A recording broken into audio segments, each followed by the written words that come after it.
right. It's time for the Dog and Chicken Show.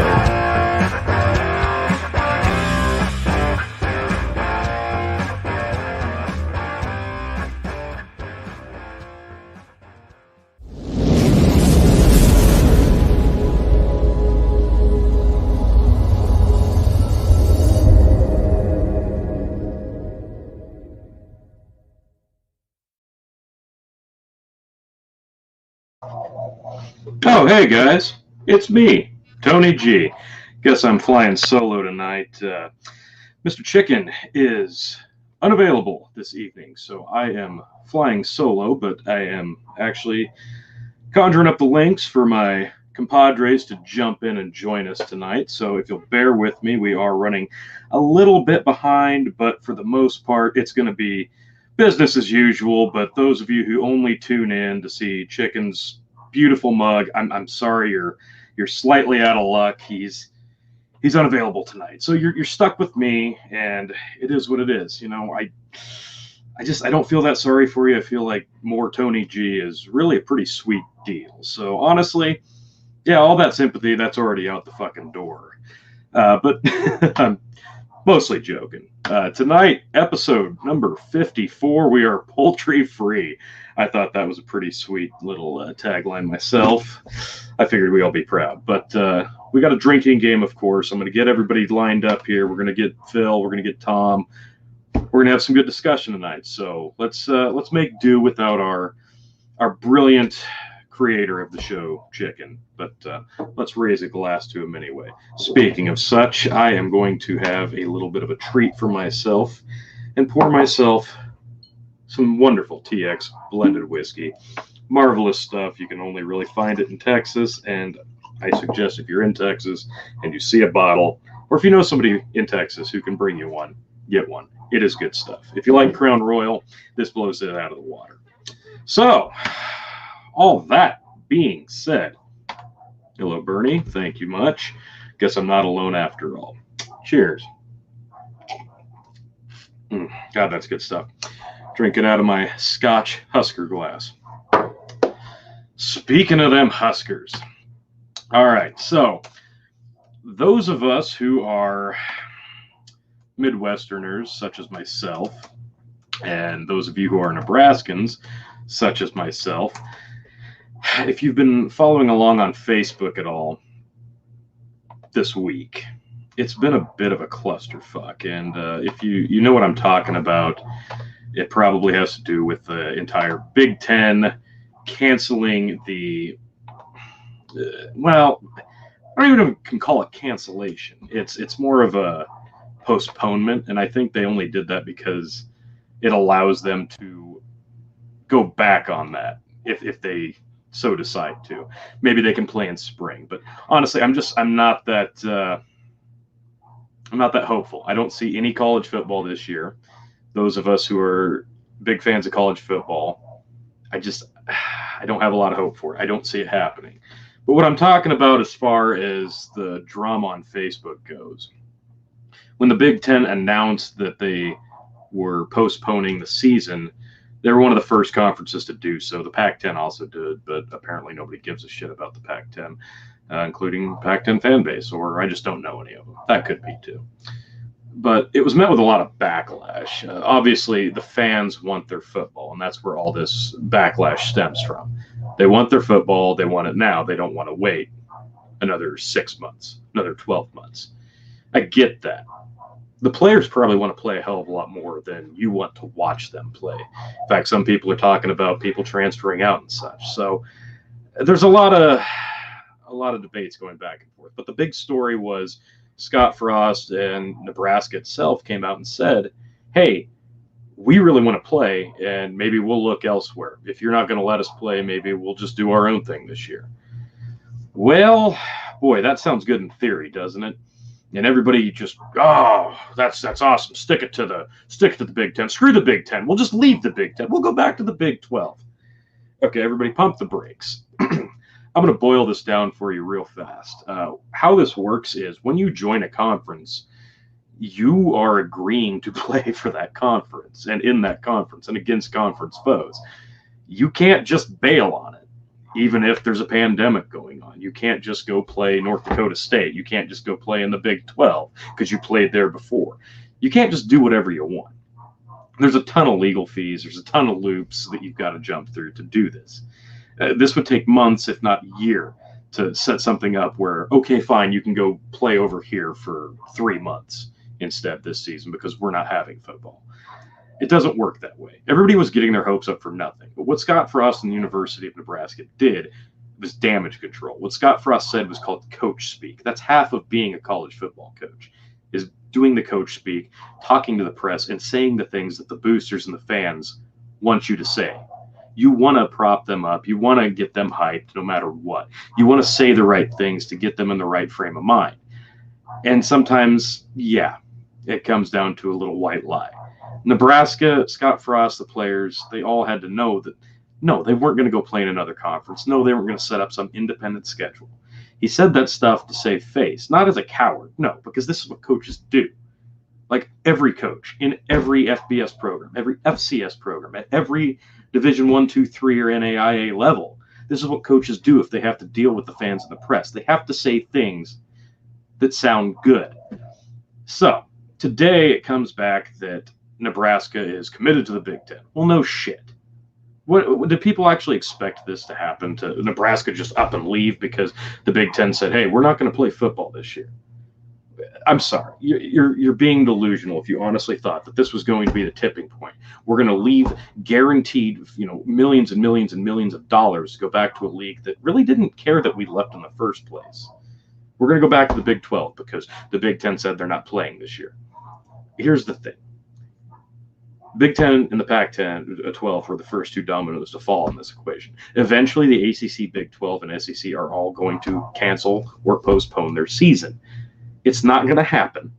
And if it does happen, then maybe the Big Ten can use that loophole of, well, we didn't officially cancel it, we just postponed it. But I don't see any football happening. There's a lot going on in the world right now, and people that were thinking that they were going to get some form of a Husker football season were just being ridiculous. And leaving a conference because of this is just absolutely asinine, and I'm sorry that I had to read this stuff all week on my Facebook feed. It honestly got to the point I couldn't keep my mouth shut. I was probably pretty rude to a lot of people that I don't know on Facebook because of the sheer stupidity of some of the suggestions. But that's all we're going to touch on for the college football, unless the guy joining in has anything he wants to add to it. Let's welcome in Tom. Here we go. Maybe. Hey. No, I have absolutely nothing to add to college football. Well, you're down in Georgia. You got to hear something, right? I mean, it's SEC country. Georgia's been on an absolute tear the last couple of years. Have you heard any rumblings from anybody you know or talk to down there? Yeah, I hear people say that college football sucks, and if you want to watch football, you need to watch the pros. That's what they tell me over here. Really?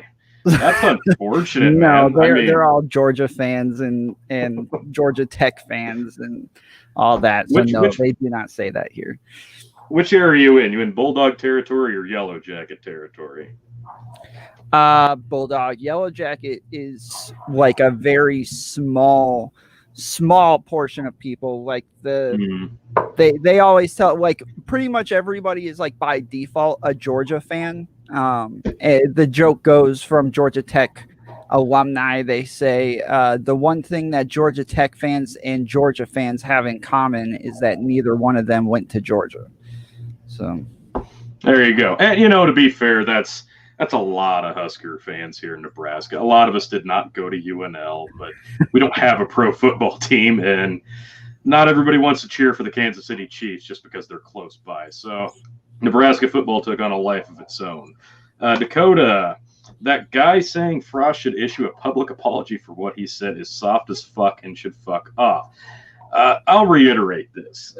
Scott Frost did nothing wrong here. He came out and he said a lot of stern things and a lot of hopeful things, and made it sound like they're eager to play no matter what, because that's what you do as a coach. Scott Frost has nothing to apologize for here. He is just doing his job as a coach. It's called damage control. It's called coach speak. People that don't grasp that concept, I can't believe you've ever watched a game of football before in your life. But it is what it is. Other news on that front, I guess, before we shift topics.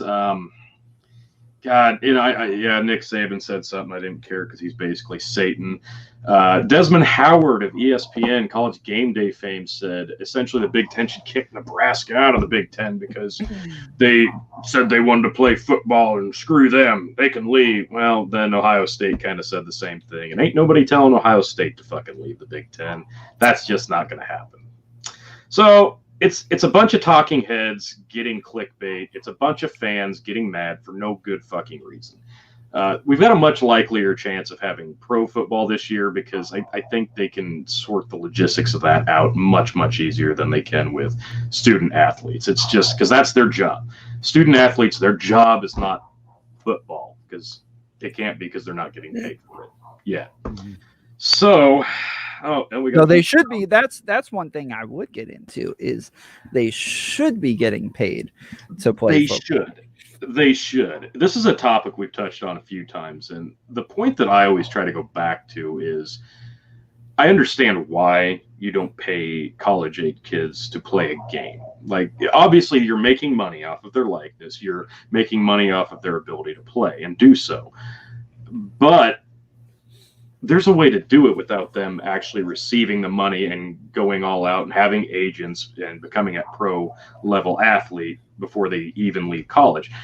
My suggestion is you take whatever money they would gain from likeness rights, video game rights, TV rights, so on and so forth. You put that in an account that they can only have until their playing days are over. Their collegiate eligibility has expired.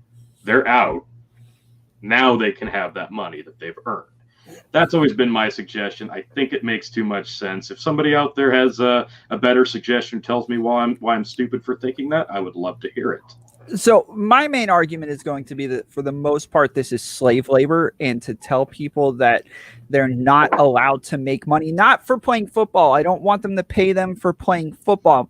But to say, if ESPN magazine wants to pay me to be on the cover of their magazine, that they're not allowed to, that's ridiculous. Like, if I want to go and be in an ESPN magazine, I should have the right to get paid for that. This is my face. You don't own it just because I play football for you. If they want to put me on the NCAA video game or something like that, and they want to pay me for that, then that's fine. Now, it's not none of the school's business. They don't put it into account. They don't do anything like that. If it's true that the lesser players, the players that aren't as good, they're not going to get the same amount of money as somebody who's, a star quarterback at Florida or whatever. But the punter at Florida Atlantic's not going to make shit compared to the quarterback at Alabama. That's just the way it has to be. Yeah, but it doesn't matter. Like, it's still my face. It's my money, and you shouldn't be allowed to tell me that I'm not allowed to have it. Sorry, pull up the comment again. No, you're absolutely right. That's what it boils down to. And because like all these years, all these magazines, video game covers, they've made money off likeness of players and haven't had to pay a dime to any of them for doing so because it's written into the bylaws that they don't have to pay them. So of course they're not. But in the last couple of years, we have moved a bit towards potentially paying players. It's kind of come to a halt this year for obvious reasons, but we're getting closer and solutions are coming. I don't want to see college sports turn into the NFL if we do end up giving them a kickback for their likeness. But Travis's comment was having football this season would keep some kids out of trouble. The program provides structure to young people who would need it. That is absolutely true. And a good example of that is you look at a place like Nebraska. Most of the kids on that team are not from Nebraska. It's not a rural, this is a rural state. They can go back and see Ma and Pa on the farm, and they're pretty much safe from the scary outside world, from the metropolitan area. But there's not a lot of those kids on this team and others because a lot of them have to come in from the West and East Coast to come and play here. So sending them home could potentially open up an entire can of worms and put them into a hotbed of tensions, riots, protests, or even just a hotspot of COVID. But Tom, you had a comment. Go ahead. Yeah, my main point is though that I don't think the school should be involved whatsoever. Like you said that they should put the money into an account for them. It's not your money. Like you have nothing to do with this. It has nothing to do with you. But outside of that, I don't think that, like I said, I don't think the school should be paying the kids to play. There's, just it could never end when it comes to stuff like that with, well, what about playing high school players for the ticket sales and stuff that they get too? Like, no, okay. No, but it's like if I agree to come play football for you and you say, hey, like we're just not going to pay you for this, that's perfectly fine. We've agreed to it. But to say on top of that, like there was a guy, I can't remember his name, but he was in play that was completely separate from the school. And he actually got fined or suspended because he went and got paid to be in a play somewhere else and made money off of his likeness. They didn't advertise it as football player from this school stars in blah, blah, blah. No, they didn't do it. Like it had nothing to do with football whatsoever. They didn't advertise it that way. It's just the fact that he used his name and his own face in the play that, I guess the NCAA fined him or not fined him. They don't do that in college, but they suspended him for a couple of games because he used his own face in another play without their permission. Yeah. That's the shits of it. It's not just the fact that other people are, the university obviously is making a ton of money off the likeness and the hard work of these players, but it's the other entities that are also allowed to make money off of these people. Yet these individuals, after all their hard work, still can't go out on their own and make a buck off of the likeness that they earned, off of their celebrity status, if you will. They can't go make any money off of it on their own either, because that's a no-no too. It comes back to all the tattoo bullshit at Ohio State and the ridiculous standards that the NCAA holds near and dear, and their rules that they can basically make up as they go along. Like, okay, this guy, the coach and the boosters bought his parents a house, so he has to sit out half a game, but this kid sold a bowl jersey, and yeah, we're just going to suspend him for a season and a half.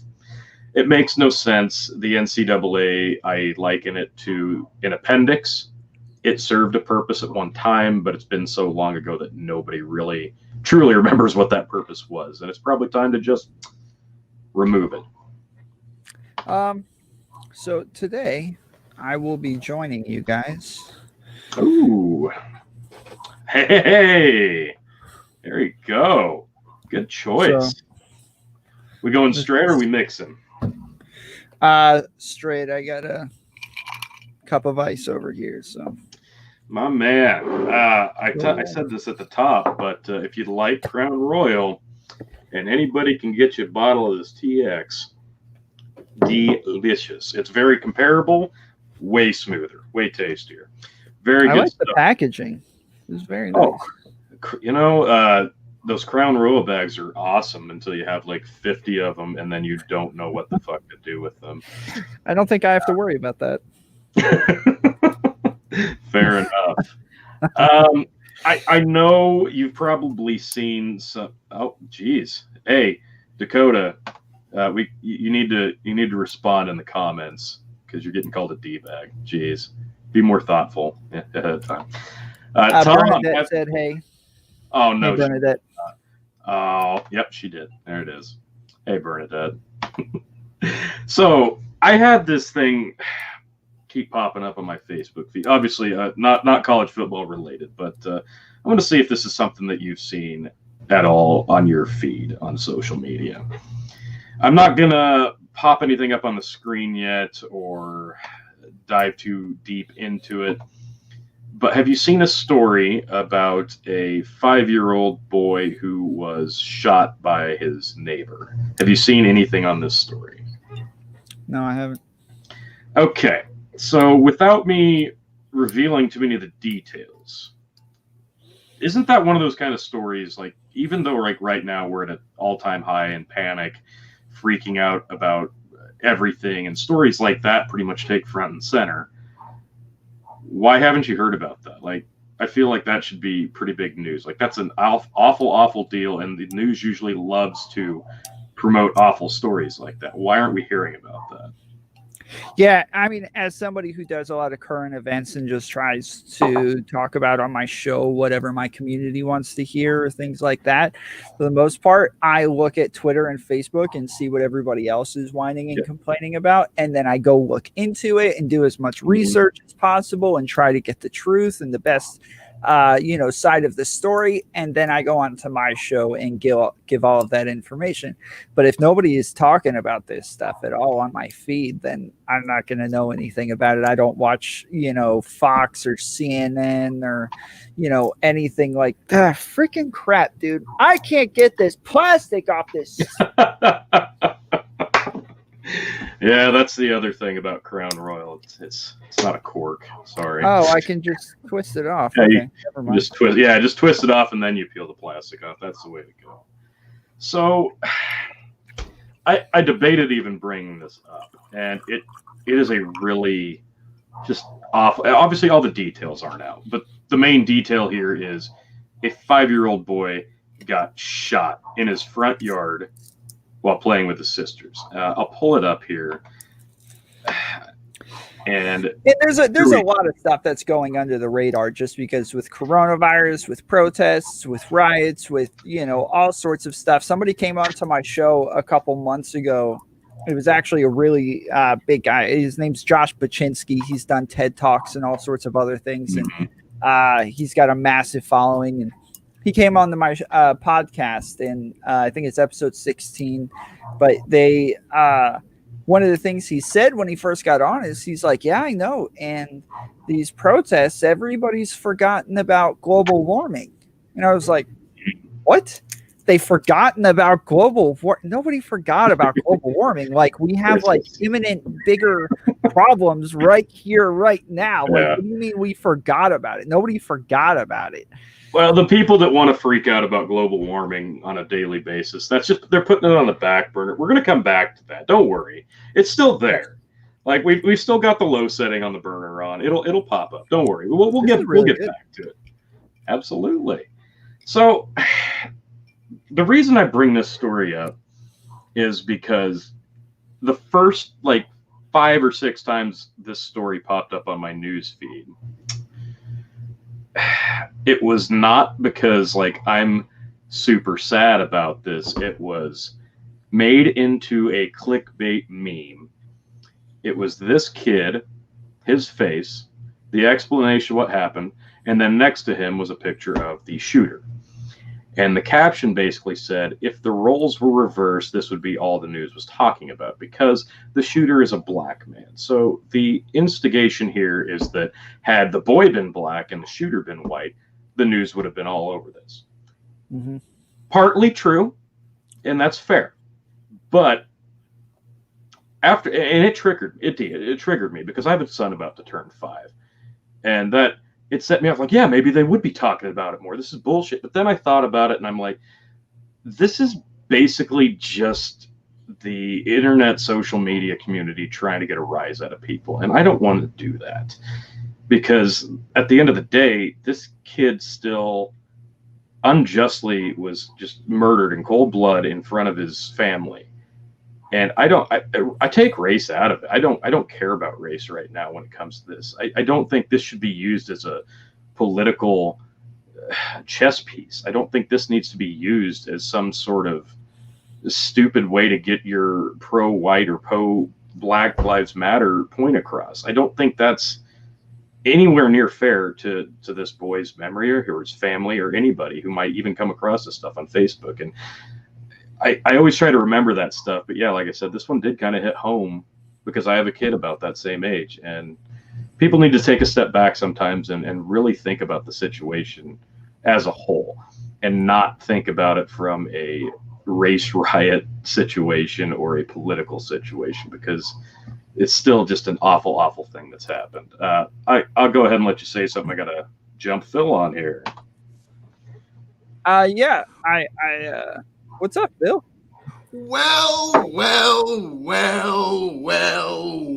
How are we all doing this evening? Ladies and gentlemen, everybody within the audience. Tom, great to see you. Tony G, we are all here together to discuss the hard-hitting topics of the day. And fear not, folks, fear not. Your king of extreme has arrived. Your life was tumult and chaos until I got here. And now all is well again. All is well again. So, Tom, Tony, what are we into this evening? I'm whiter than you are. That's a lie. That's a lie. Clearly whiter than you know. Have you seen that video, Tony? No, Really? I heard good things. I heard very good things. We got a video where we like take all of our quotes out of context and then just put it into a short one. I did see that one. Phil says, "I'm whiter than you are." I was about to say that is a very good taking out of context of me. That was A+. I give you some credit on that one. Lordy. So we were discussing. Oh, go ahead. Before we move on, I don't know if you caught any of this, Phil, but we were talking about the story of the 5-year-old who was murdered in cold blood in his front yard in front of his family. I don't know if you've heard about any of this or seen any of the people attempting to use it as political or racial fodder. What's the story to this, though? Like, what happened? Like, what is the, what's the background to this story? Do we have more details than just somebody shot a kid? Well, see, and that was my thing. I didn't even know if it was a real story at first, so I wanted to make sure I looked it up, and I did read a little bit about it here, and essentially this is what happened. This is from people.com. Police in North Carolina have arrested a 25-year-old Wilson man alleging he shot his 5-year-old neighbor in the head as the boy played outside with his sisters. The Wilson Times, the Laurinburg Exchange, and the WGHP all report that U.S. Marshal Service Carolina's Regional Task Force arrested Darius Nathaniel Sessoms on Monday, charging him with murder in connection with the death of Cannon Hinnant. The shooting happened around 5:33 p.m. on Sunday. According to police, Cannon was outside on his bike with his sisters, who are 8 and 7. Authorities allege that Sessoms exited his residence, walked up to Cannon, pointing a gun at the boy's head and pulling the trigger. Sessoms, a neighbor, told police had eaten dinner with Cannon's father the night before the shooting. One neighbor claims Sessoms ran back to his home after the fatal shooting and believed the suspect had been playing with the children. For a second, I thought that couldn't happen, the neighbor said. People don't run across the street and kill kids. Sessoms allegedly fled the area in a 2019 Corolla. Police found him Monday night inside a home in Goldsboro. And it just gets... What? It sounds awful through and through and through, and it just sounds incredibly senseless, no matter how you want to look. Like, there's no spin here to make. It sounds like the guy snapped. Like, it sounds like he had some sort of horrible mental breakdown or something. Exactly. The father and he had dinner the night before, so people are assuming that they had a falling out of sorts, and that's the best explanation people have. This is just You would think that he would go and shoot the father, not the son, in the front yard in broad daylight. So, Phil, I don't know if you're familiar with this or if you even want to touch on it, because I debated even bringing it up.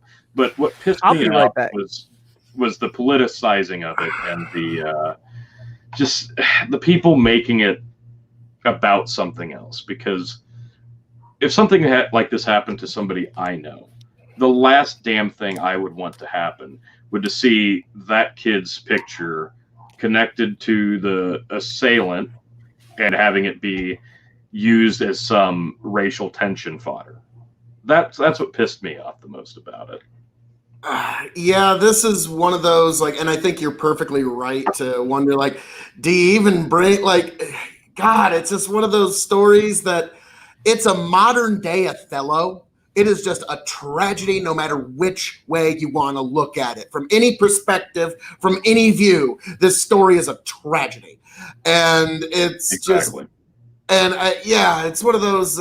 My heart goes out to the family. My God, and this is one of those things where I'm reminded of a quote from an author, Thomas Harris, where he talks about, a lot of people want to say, is this some sort of mental illness? But in reality, there's too many people that have replaced good and evil for behavioralism. Everybody's in moral dignity pants. Nothing is ever anybody's fault. And this is one of those things where it's like, no, this is just an instance of just straight up evil. I know people are going to try and this could be the explanation. That could be the explanation. It can just be as simple as there is just evil in this world.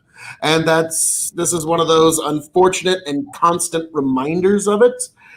Again, my heart goes out to the family. My God, how can you not have sympathy? And it's Jesus. So, yeah, I don't really know what. This is one of those tragedies that you want to try and extract something from it.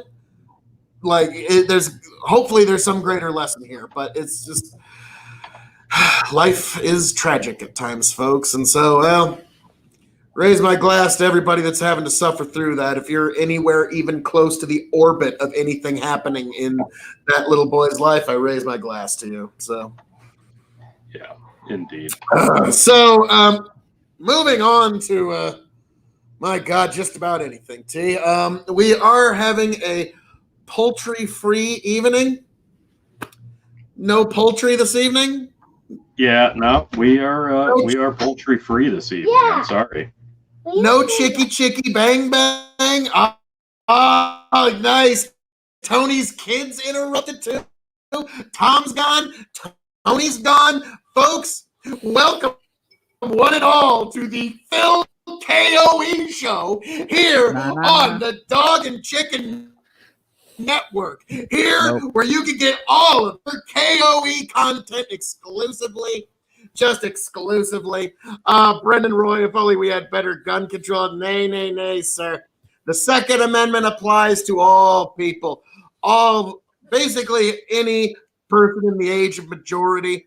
I believe, yes, if you find yourself in any kind of group that is being marginalized anyway, the Second Amendment applies to you just as much as it applies to anyone else.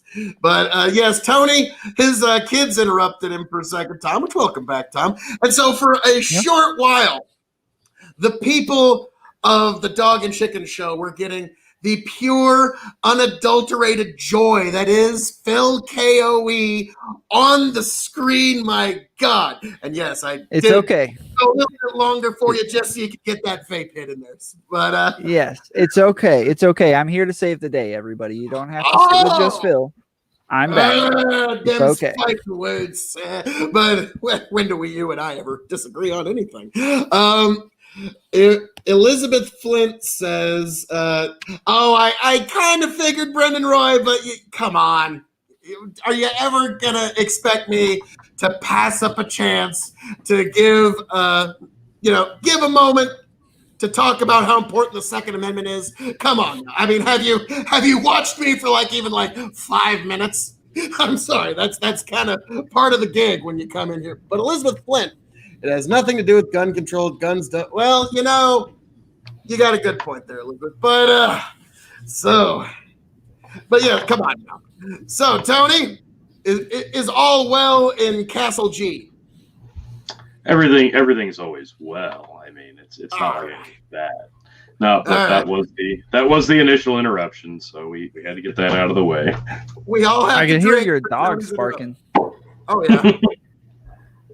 Yeah, the pugs go absolutely batshit anytime he moves a muscle in this house. So that's just something I've learned to tune out. But unfortunately, it doesn't translate to podcast. So I guess, did I miss anything here? Are we moving on? Where did we leave off? I was saving the day from the chat so that they didn't have to suffer through Phil talking any longer.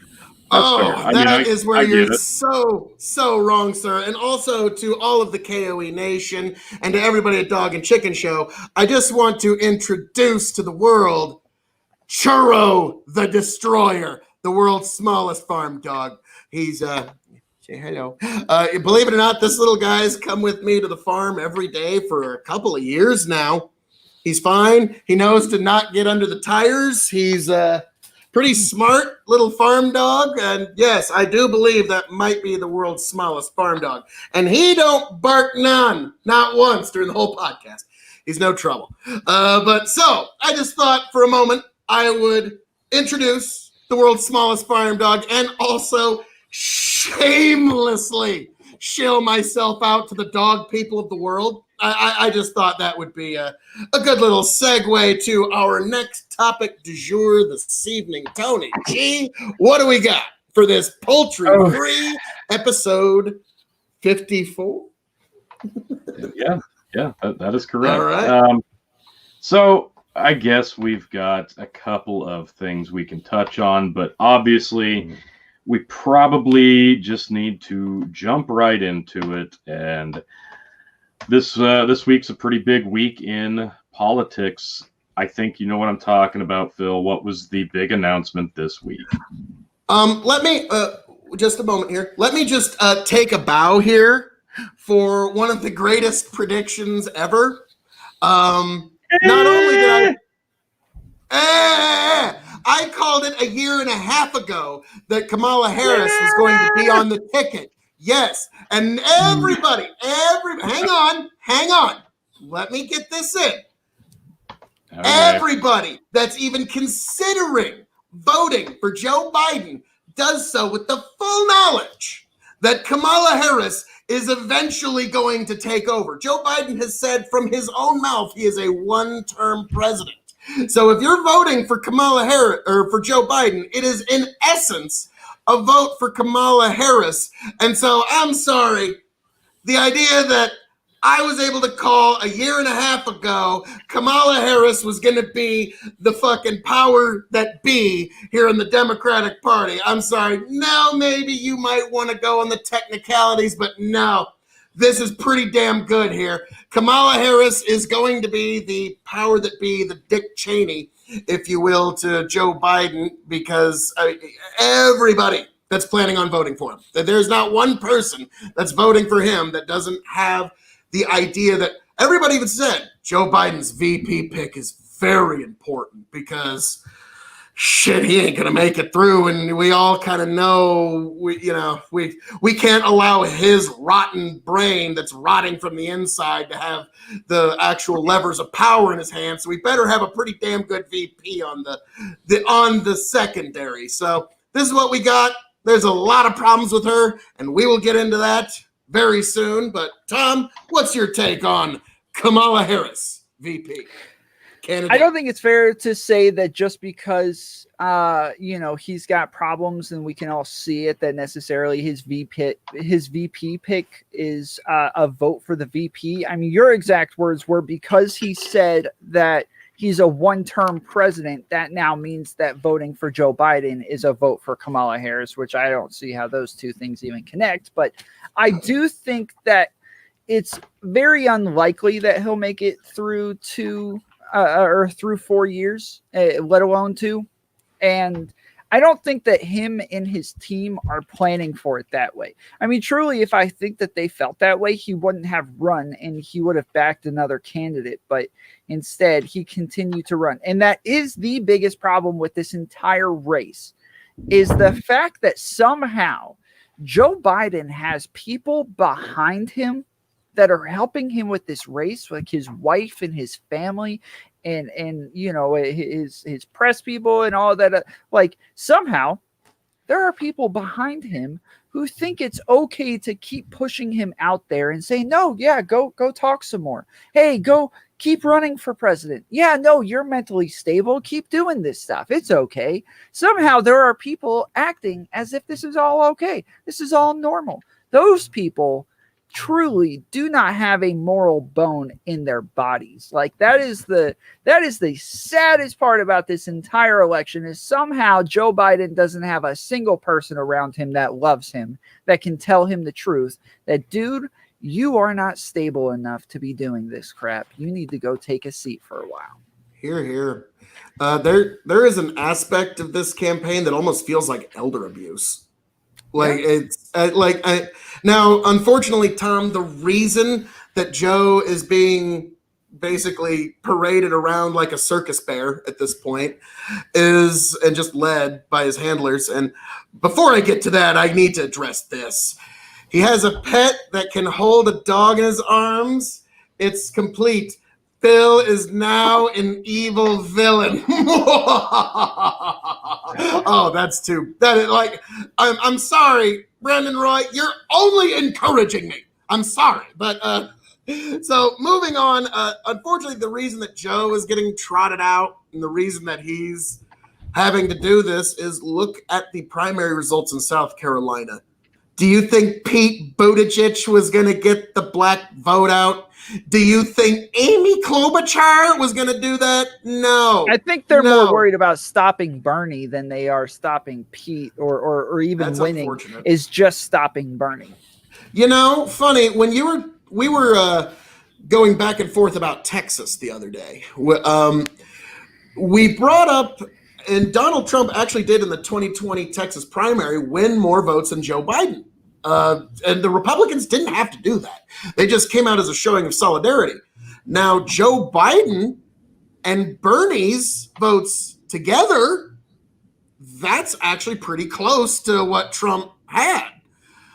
And that was kind of the story throughout most of these primaries. But for some reason, the Democrats are dead and determined to cut the progressives out as much as they can. I don't know if you heard this, but AOC at the Democratic convention is being allowed one pre-recorded 60-second spot, and that's it.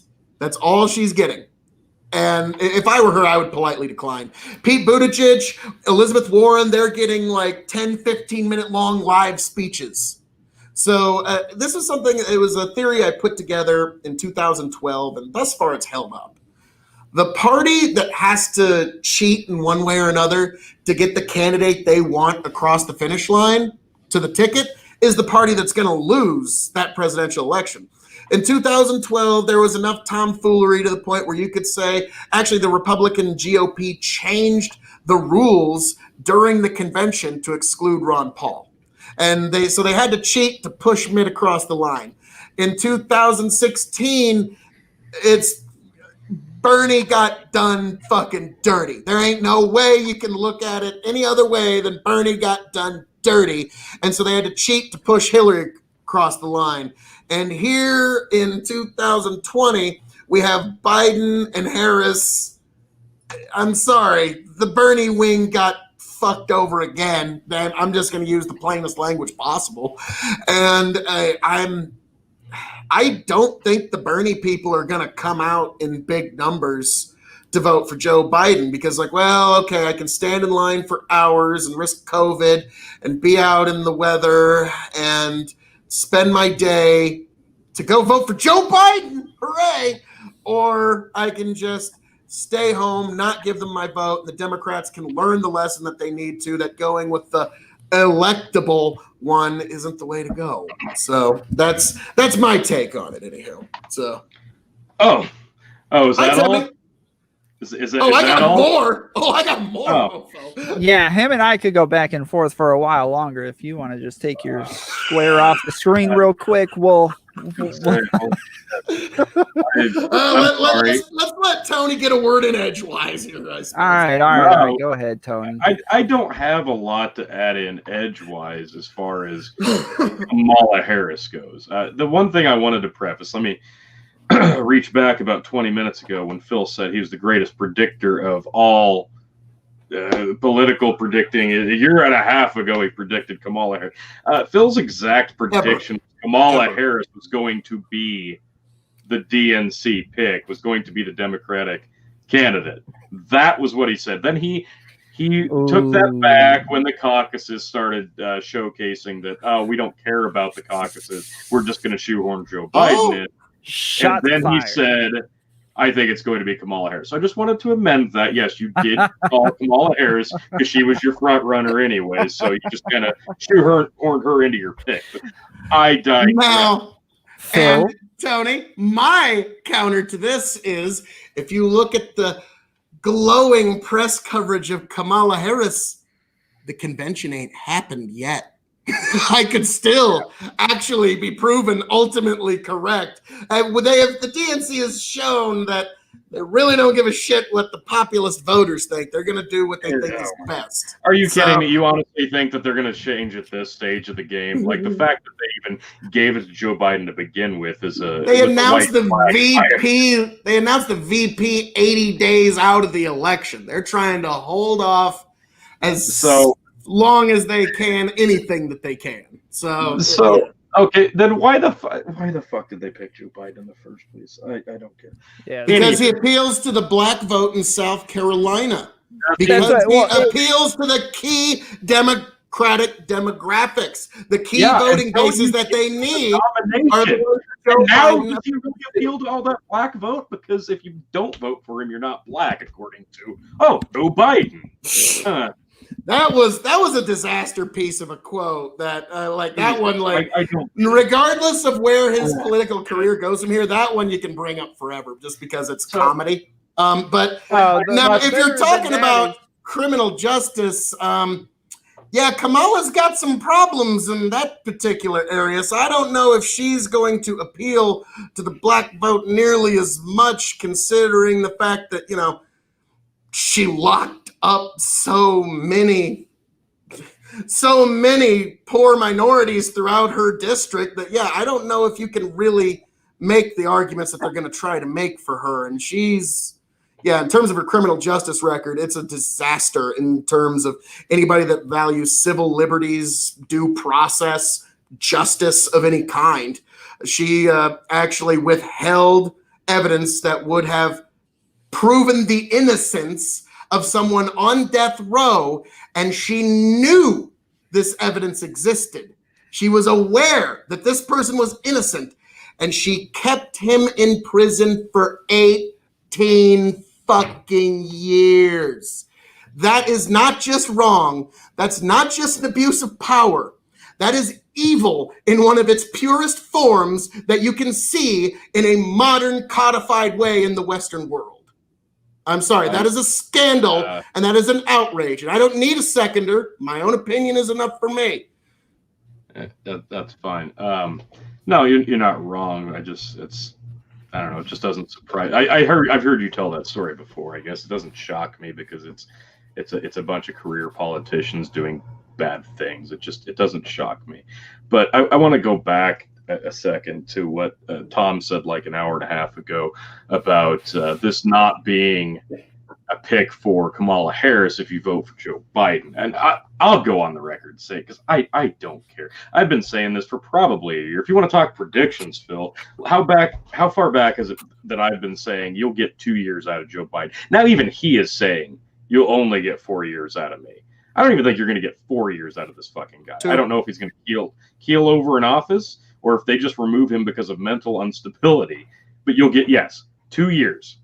Max, you're getting 2 years. So absolutely, if you do not vote for Donald Trump because you don't like Donald Trump and you're only voting Democrat, know that if the Democrat wins, you're getting 2 years of Joe Biden and you will get Kamala Harris. You will get your first female president. That is the vote. That is where your vote is going. It's not a vote for Joe Biden because the guy doesn't even know he's running half the time. It took this long to announce the running mate because this whole Democratic selection process was a joke. I everything about it was terrible. Like we shit on this. Like Chicken and Phil had a heyday this entire process, listening to these people fight each other and eat each other alive and say horrible, nasty, terrible things about each other, about how they would never endorse each other for any form of office. And now those same people are, what a breath of fresh air this Joe Biden is. And he couldn't have a greater pick than Kamala Harris. Like what a great pairing, what a perfect pick for vice president, even though they basically chastised each other and said that they were the worst people that they've ever met. And this isn't me just making shit up. These are actual people saying this in the past. But that's politics.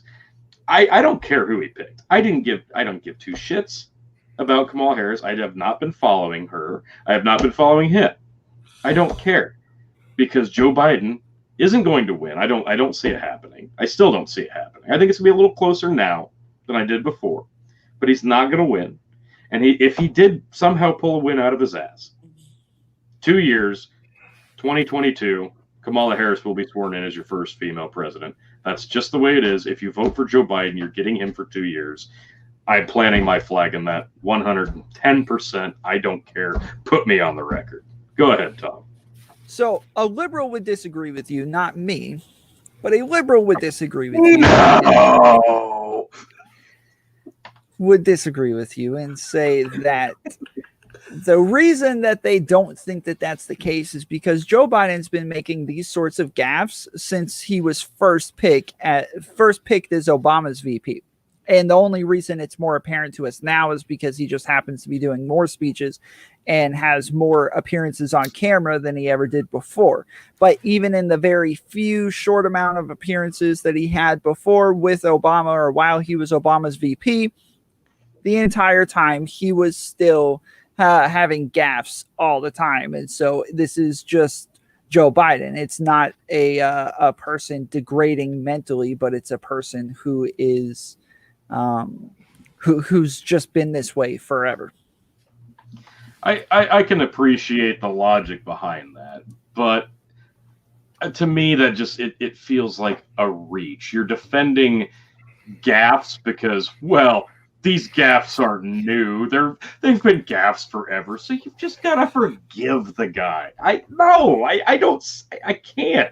The stuff that he says, he's so confrontational with potential voters if they say something mean to him or something slightly contradictory. He called the guy fat for fun. But Trump, the people who will defend Trump will say, yeah, but he meant to do that gaffe. Like it was. I'm not going to defend that. You know, Trump does a lot of crazy shit, and a lot of it, most of it, to be fair, in my opinion, it's just to get a rise out of people, and it's to make a headline. Like Phil said, he's so ingrained into our minds, and that's all by design. But yeah, Trump said some crazy shit, but at the same time, you don't have that stigma of sniffing kids or being creepy. No. We're talking about your crazy leg hair at the pool when you were a 12-year-old boy, and French fries are on potato salad on Mars, and what's a VP? Oh yeah, Kamala Harris. Here you go. My point is that if liberals were to make the same argument and say, "Oh no, Biden meant to do that. It wasn't even a gaffe. He like that's just who he is. He just says racist stuff all the time. He just talks this way. That's just who he is."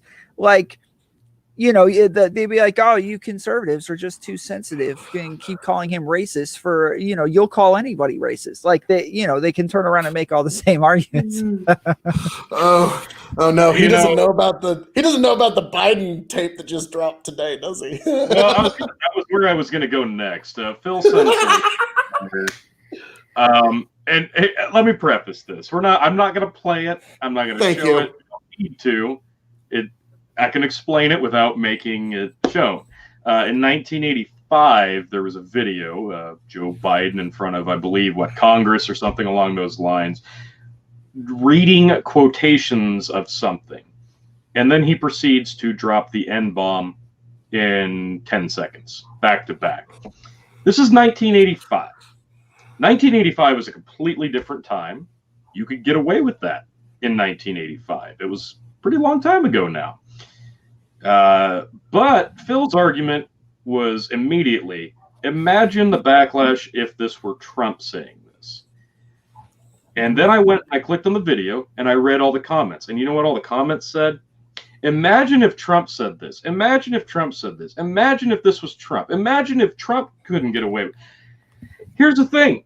Doesn't fit the shoes on the other foot test. That's true.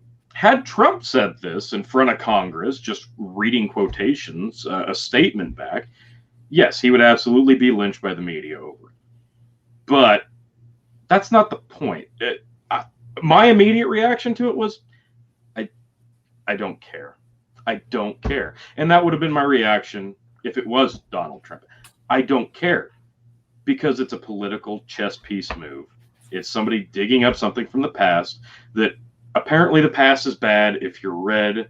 It's not so bad if you're blue, but depending on what the narrative is. It's just more political bullshit. I don't care. 1985 was 35 fucking years ago, and he was not like calling somebody the N-word. No, he wasn't. He was reading a quote, and he was actually defending somebody legally against, there was some systemic racism going on in some police department. And he was defending it. But note what is the impulse of those on the right in mass. It's not let's cancel Joe Biden. It's not let's get Joe Biden fired. It's not let's destroy. It's no. Hang on. It's just, well, shit, this doesn't even pass the shoes on the other foot test. The impulse of the left is to try and get people fired, is to try and get people canceled, is to try and shut down people's ability to speak, or to try and have an event. That's the impulse of the left. The impulse of the right is just, this doesn't really pass the shoes on the other foot test. Something to note, folks in the audience. I get it. I agree. It's not fair. Tom had to drink some for that.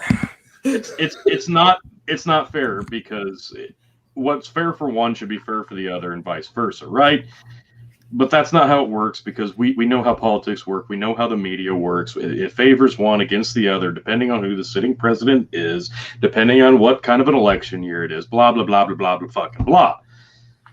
But I would counter Phil with, anytime Joe Biden does something stupid, at least one comment that I see within like the first 5 to 10 comments is always along the lines of, can you imagine if Trump said this? They would tear him across the street, tar and feather him, kick him, blah, blah, blah. It's the same old thing. God dang. Let's focus on it for a second. Yes, Joe Biden said the N-word in 1985. Did Donald Trump probably say the N-word in 1985? Yeah, probably. But you know what? We didn't have cell phones and video recorders at a whim. So I still don't care. I don't give two shits. It wasn't like he was just out at a nightclub talking to TMZ like, hey, N-bomb, and walked in. He was in a court setting, and he recited a statement. To me, and I don't like Joe Biden. He's creepy. I don't like him at all. And I'm not defending him here. And I'm not defending using the N-word in any context, especially in 2020. But I don't care. I don't give two shits, and I'm not going to buy into this strategic move. But I do applaud Phil for moving it that way. Go ahead, Tom. I know you're probably chomping at the bit. No, I didn't really. You don't want to fucking touch it? I get it. No, I agree with what you're saying. I mean, most of this stuff is like, hey, let's all hate on this guy because that's what politically favors us. And hey, let's all rally the crowds and tell them that this guy's super bad so that we can help get votes for our people. And like, that's just the game. And both sides seem to play into it nonstop. And even like it, and when you go and say, oh, if Trump had done this, like that, you're still playing into the game, because like you don't recognize it as a game. You see it as like them truly being upset about it or truly freaking out about it, when really they don't give a crap. They just want their votes. Oh, it's election season, baby. So the game is on. Right. Like it or not, the game is on. It's election season. Like I said when I was on with you and Kay, definitely check out Kay at her Twitter. But what I said to you is, right now, this election is it's either the culture war, the cold civil war, however you want to put it. And it's a battle for the spoils that are greater than the spoils of any war in all human history. Who gets to control the U.S. tax base? That is the most powerful and awesome gift and most terrible thing to wield in the God-fearing world. And woe is us if it ever falls into the wrong hands. And that's why people take these elections very seriously. And Chicken's really upset that we're not drinking. Well, Sorry. It's a You know what? chicken. Usually chicken's the one in here dropping the drink words and ignoring it, and then we have to drink like 8 times. So I you don't can even see the drink words, so I if they said them, I don't know. I'll pop them back up. Apparently, I need to rattle through them one more time. Drinking game tonight is chicken, campaign, vaccine, pickle weasel, and Tony's kids interrupt. So we'll just drink one time for all that. There we go. Now, okay, so I guess I want a little bit of insight from you guys as far as with the announcement of Kamala Harris being the vice presidential nomination. What does this mean? Like, I know Phil and Chicken touched on this and went through the entire political map the other night, last week when I was off, and kind of deciphered who was going to win which state, who was a hard win, who was a slight win, so on and so forth, and which states were swings. With this pick, I guess first, Phil, do you think this changes any of those states in another favor, or are we way too early to tell? This pick doesn't make any real changes yet. What does it mean for the votes, the polls, so on and so forth, right now here in August? And then we'll go to Tom. This one is a do no harm vice presidential pick. I don't see her adding any major losses. I don't see her again, it's hard to say how much she adds. Like, oh, thank God the Democrats have California cinched up. That was a problem this time around. Whew, boy, thank God they got a senator. But yeah, California's wanted somebody in the seat of power for a very, very long time.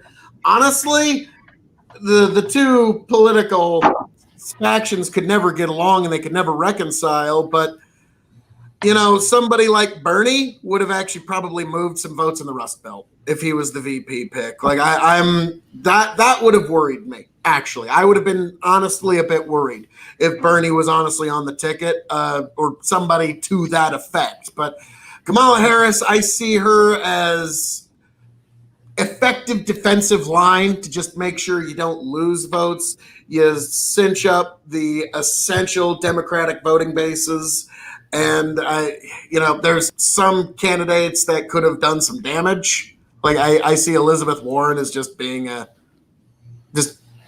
liability if she was on the ticket. So I see. I'm sorry. It's just Donald Trump is so good with his visual and his mocking stuff. He would have just made the whole kid. Hey, remember Elizabeth Warren? Yeah, let's just talk shit about her for about the next 20 minutes. Wasn't that funny? Like that'd have been it. Like, let's be honest here. Okay, I'm taking these laughs as an indication that I might be right on that one. Like, yeah, Liz, if you could just stay 5 miles away from Biden and Kamala Harris for the next 80 days, that'd be a huge, huge favor. You'd probably win them more votes just making sure you're not in the same photo frame shot. And you would do that. You'd win them more votes than anything you could do otherwise. Okay. So that's my take. Tom, over to you, sir. Yeah, Tom, what's your thoughts on Elizabeth Warren? Oh, that's right. It's Kamala Harris. Sorry, I'm just so confused. Oh, I gave plenty about Kamala, but what's your take, Tom? Okay, that's fine. Go ahead, Tom. So Kamala's when she was still running, they polled everybody, all of her voters, for their second pick. And Kamala's voters' second picks actually were split up evenly between Warren, Biden, and Bernie. And so this is something that could actually take a group of voters that feel disenfranchised, they're upset that their person didn't win, and possibly bring them back into the fold. The problem is that the Democratic Party is split between liberals and progressives are still upset that Bernie didn't win, especially the Bernie or Busters. Bernie or Busters not only refuse to vote for Joe Biden, but lots of them are actually considering voting for Trump. So their best option would have been to pick a progressive that pulled the Bernie or Busters back in and said, hey, we got you. We still care about you. You're still part of the Democratic Party. Come on back to Daddy Democrat and give us your votes. But they didn't do that. They picked Kamala Harris, who is borderline, she is as centrist as you could get. She's like another Hillary Clinton type person. Although Fox will tell you that she's a far left radicalist, which is the dumbest thing I've ever heard. But they could have gone with somebody farther left that would made the lefties feel more comfortable, and they didn't do that, so they missed an opportunity. I agree with Tom there. They did miss an opportunity. But Tom, you know why they didn't put a Bernie type in the VP slot? Because they know the VP slot's going to be used in very short order.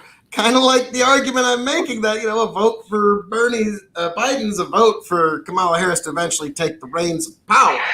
I'm sorry, but they would have put somebody that would have appealed to that wing of the party otherwise. When Trump rose up, he needed to have some old-timey, just steady, boring Republican to insatiate. Yeah, Kamala did call Biden racist, and also she said she believed Biden's accuser. She said she believed him, and now, I'm sorry, if you can't see how amoral this person is, and it's no, Tom, I actually don't believe the whole she's this radical left-wing liberal, except on the Second Amendment. That's a different thing. She's an utter political pragmatist that will say anything to anyone to get elected to any office anywhere. So that's her principle is herself, the continuance and expansion of her power, and maybe she might have a positive thought about America or two knocking around in her head at some point. Who knows? But yeah, this pick is just awful. But yeah, they're not going to give anybody to the Bernie folks. They're not going to give them anything because they're going to be using the VP slot in short order, in my personal opine. I think the reason that they waited so long, and because everybody keeps, speculating, why did they wait so long? What took them so long? I feel like the obvious reason is that they were waiting to see how the polling went and if it continued to go in Biden's favor. If it did continue to go in Biden's favor, then he's able to pick somebody like Kamala because it doesn't really matter. He thinks he's going to win anyways. But if he doesn't think he's going to win, then he has to go after the progressive vote and get them to get a progressive VP so that he can pull them back in. And right now he's winning by so many points in the polls that I guess he feels like it doesn't matter on whether or not he gets a progressive, and went with Kamala. Sorry, I've been corrected. It is Kamala. So I'm never going to get it right. Kamala is just stuck in my. Well, and also, if I may, just one quick thing, Tony. Let's raise our glass to the passing of James Kamala Harris, the great professional wrestling legend who played the Ugandan giant Kamala. Yes, it was a great time. It was a great character. We all loved you. Thank you. I'll pull it up on the screen here. This is obviously anybody confused. I don't know who that is. Okay, he was a wrestler. Hold up here. He was a wrestler that played a kind of silly character, but he just committed to it so much. He committed to it so much that, yes, that's Kamala James Harris. And oddly enough, he passed the day before Kamala Harris was announced. And so in a strange way, James Harris's memory will live on forever. It will forever be tied to this moment in American history forever. So to the Harris family, raise my glass to you. So when you mentioned it, how to say it properly, Tom, I'm sorry. It just came to me suddenly shit, that's right. The professional wrestling community lost one of its greats. We had to mention that, obviously. He had Undertaker level of commitment to his character, which is admirable. that was just it, because I think his previous gimmick before that was like Sugar Baby Harris or something along those lines, and nobody was paying memorable. Wasn't anything. But as soon as the guy went off the deep end with his gimmick and committed to it, like that's all the greats commit, and that was commitment on another level. It was beautiful. You wanted to believe it, and many people did believe that this guy was plucked out of a rainforest somewhere and just thrown into a wrestling ring to cannibalize his opponent. It was marvelous 80s wrestling at its finest, and yes, Kabbalah, absolute legend. But yes, the timing is ridiculous, isn't it? Like Phil said, it was like the day before. So 2020. Yeah, 2020. And actually, sadly, he did die of COVID. Sadly, though, that's so it's utterly 2020. Like that, his wife actually informed us of that, and so that's the unfortunate reality. This fucking year, and I still got to give her credit, Tom. I think Ruth Bader Ginsburg might just be able to beat 2020. I'm going to give her credit for that. Like, I don't agree with a single decision I think she's ever made, but my God, they should maybe make aircraft out of whatever she's made out of, because keeping in lines of 2020, I don't know if anybody just heard that, but did you just break your glass?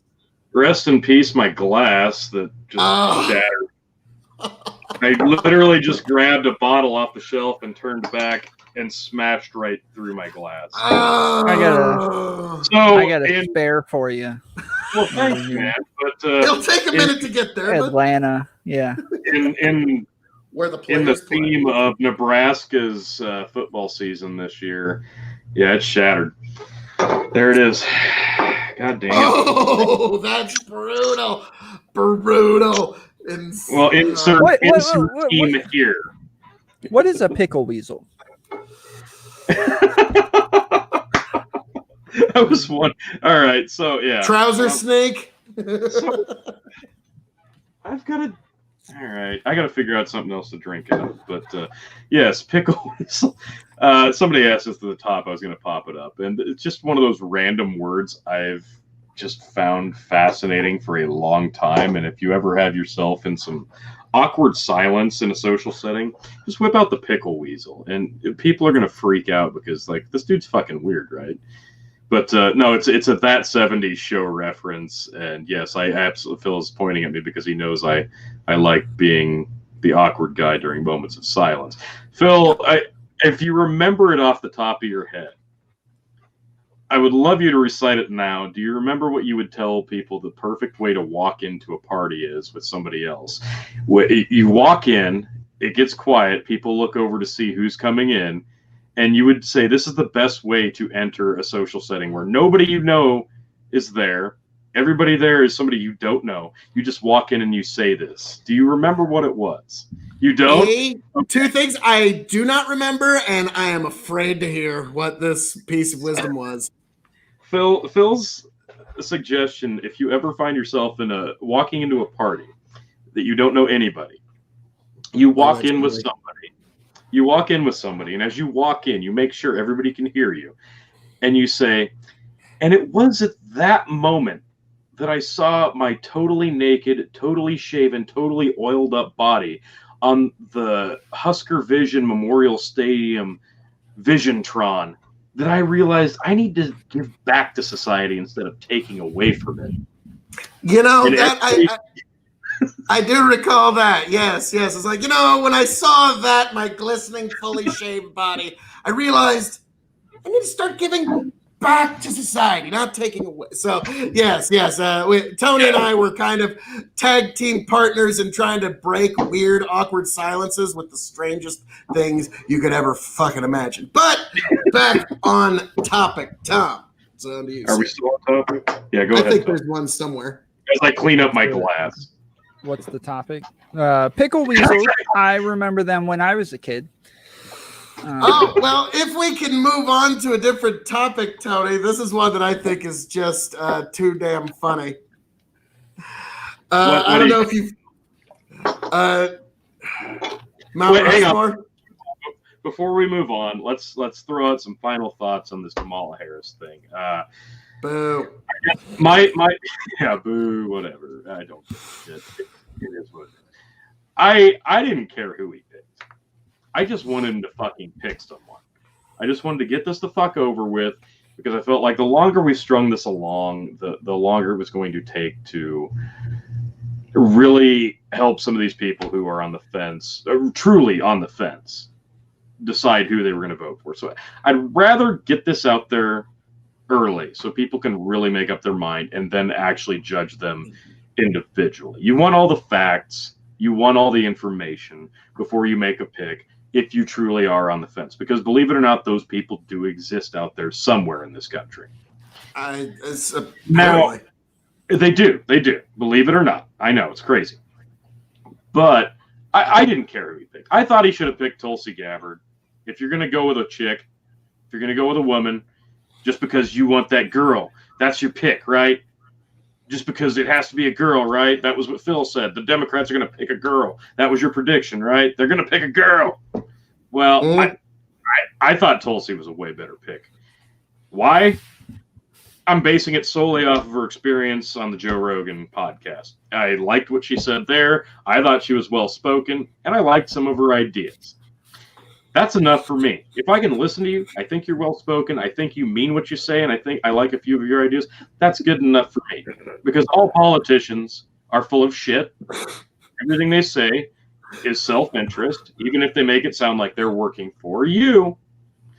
At least if I can get behind a couple of your ideas, even if they're not completely well thought out, at least you got the fucking ship steering in the right direction, right?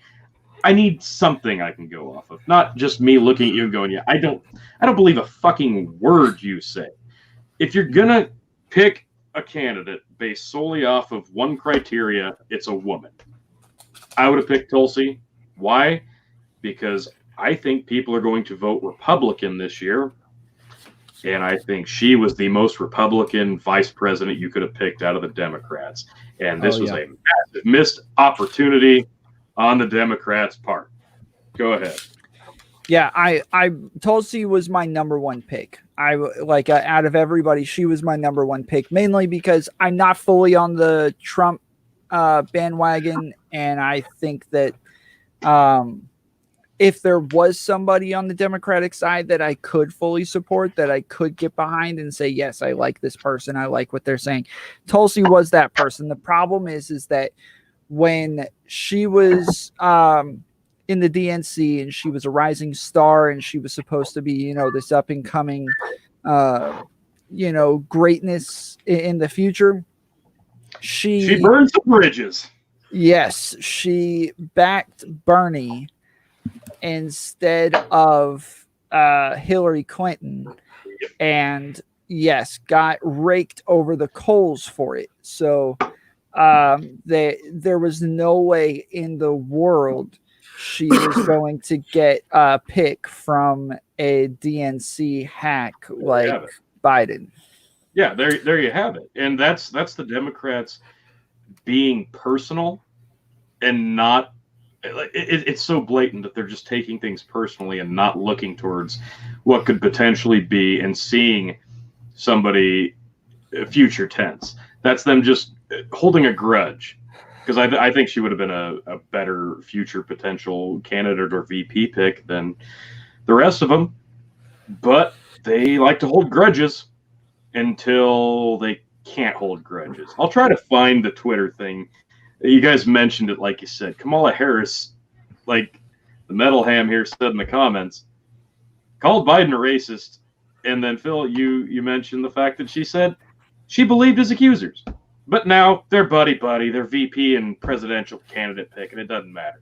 So the Democrats like to hold grudges, and that's why Tulsi got shown the door pretty quick. It is what it is.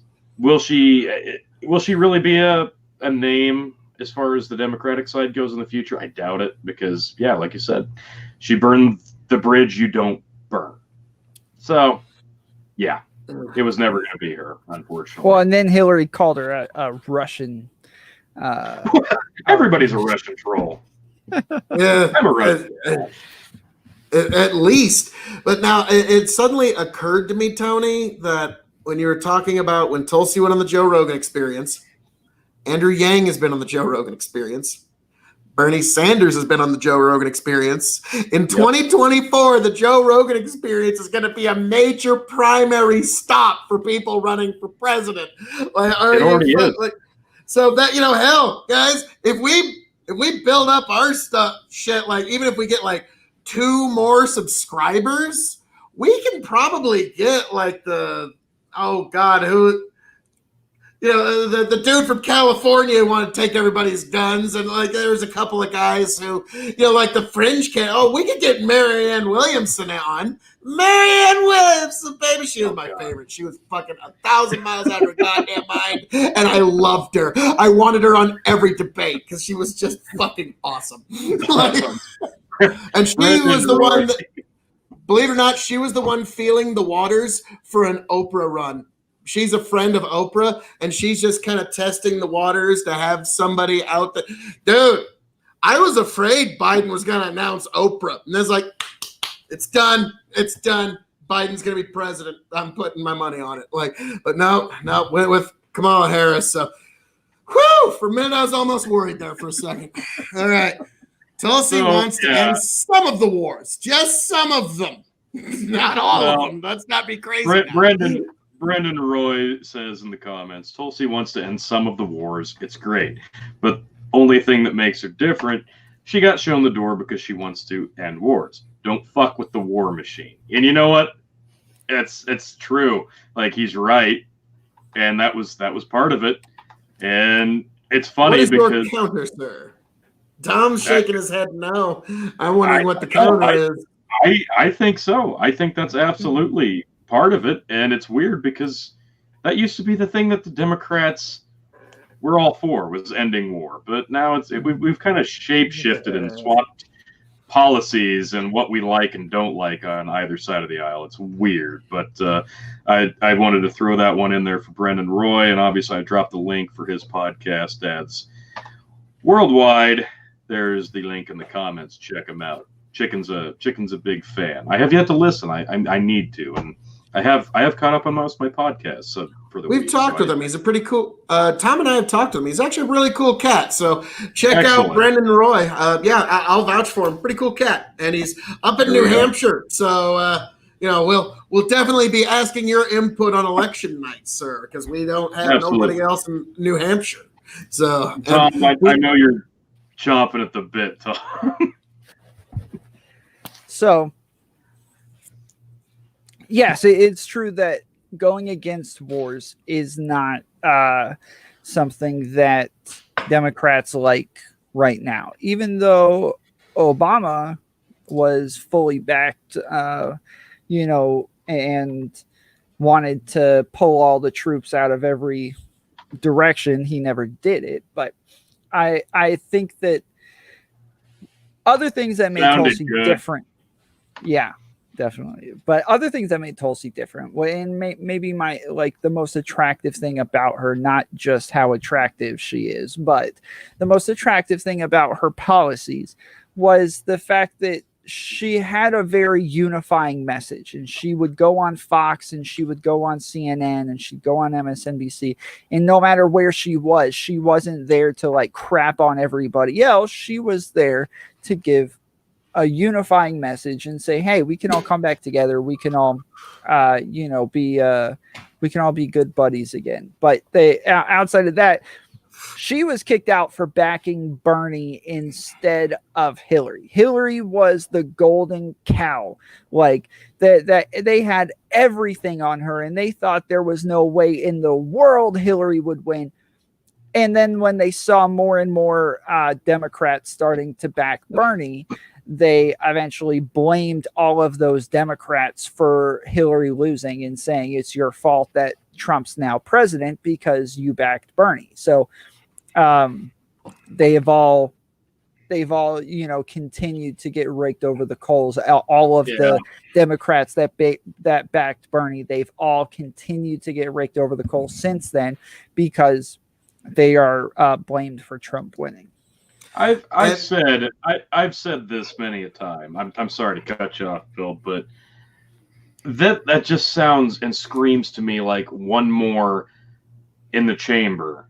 We're putting one more in the magazine as far as the excuse gun goes, because you don't unseat a sitting president successfully, especially when one is this controversial and intertwined in day-to-day life, if you don't have somebody who is a home run candidate. And Joe Biden was never going to be a home run candidate.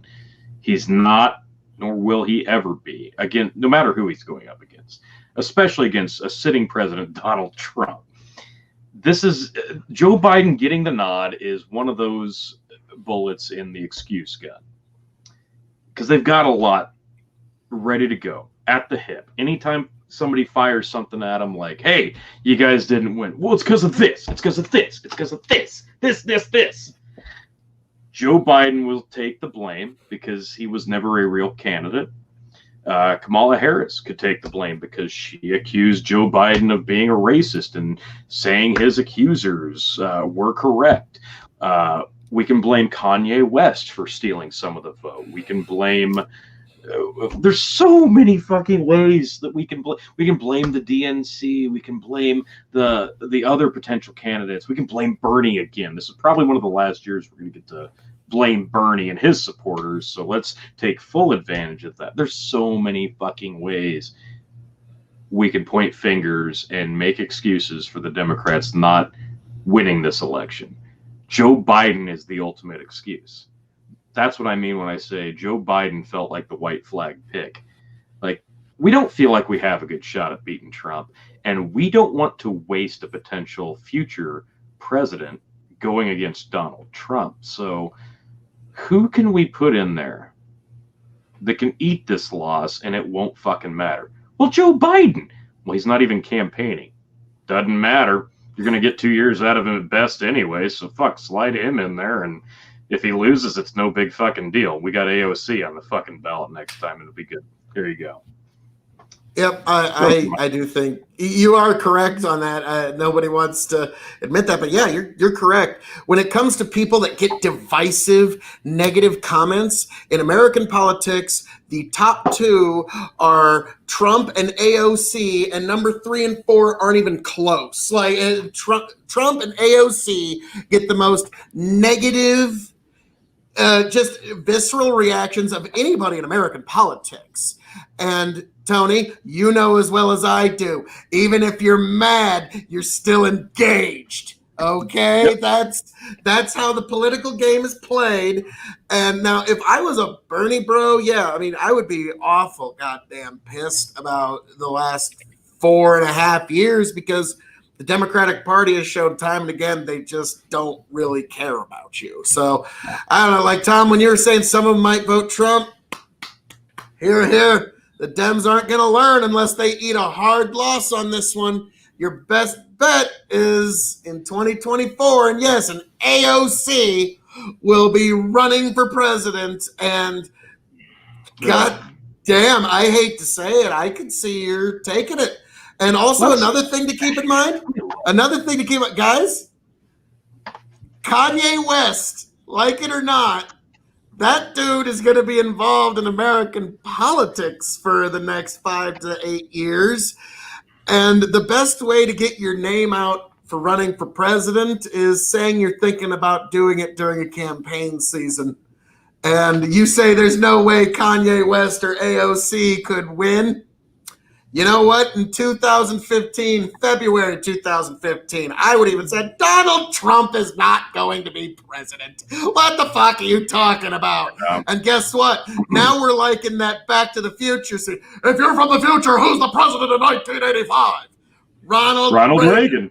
Ha! The actor. People still knew who he was. That's the point. And Kanye, I hate to say, in terms of persuasion, these are the two best pieces of political persuasion I've ever heard in my life. I'm sorry.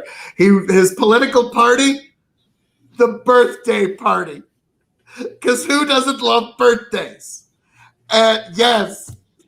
You're never going to forget that. You will fucking age the rest of your life. And when politics comes up, you will remember Kanye West's birthday party. And he also has this great campaign slogan. I wish like somebody else better had used it. This is it. This is a campaign slogan. Are you ready for it, Tom? Yes. That's it. Just yes. Kanye West. Yes. God damn it. Why wasn't... How was it Kanye that came up with that one? So, yeah. Yep, we'll drink to that. Tom, you seem a bit skeptical. Kanye West hired one of the greatest managers of his run that you could ever run, like, because he's not coming up with this shit on his own. Like, he's going to be the new Ross Perot. This is amazing. It's absolutely incredible that he is going to be a facet of politics in America for the foreseeable future. Potentially, it's crazy. So, polling shows that Kanye is pulling from Trump voters more than anybody, and and so is Joe Jorgensen. And I actually, you just went on a rant of how if they didn't pick the right person, then there was no way they were going to beat a sitting president. I think Biden's going to win. And I've said this from the beginning. I think Biden's going to win. And the polling shows that Biden is going to win by a landslide. The polling was right in the 2016 election. It's likely right again this election season. It's got, and not only that, but I think all that matters isn't whether or not they pick the right person.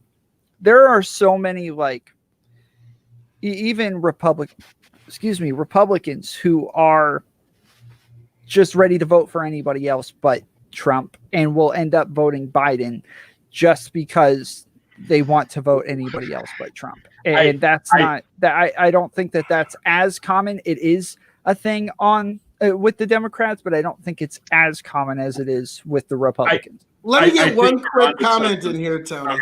Okay. Go ahead. The polling in 2020 is indicating that Biden is going to win. The polling in 2016 that said Hillary was ahead by 11 points was right on, and we all remember the reign of President Hillary Clinton, don't we? I told you about the Bradley effect, and I'm telling you, it's going down this election season like it's never happened before. It doesn't matter. The polling said how many votes the people would get. It doesn't say who wins by electoral college. It says this is how many votes they're going to get.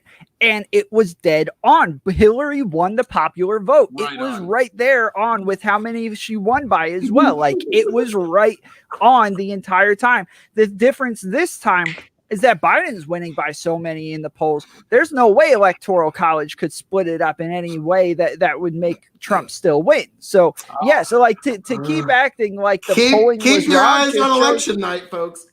To act like polling was wrong in 2016 just shows that, like, you guys don't understand how polling works. Like, it was dead on the entire time. It doesn't mean she's going to win. It means she's going to get the most votes.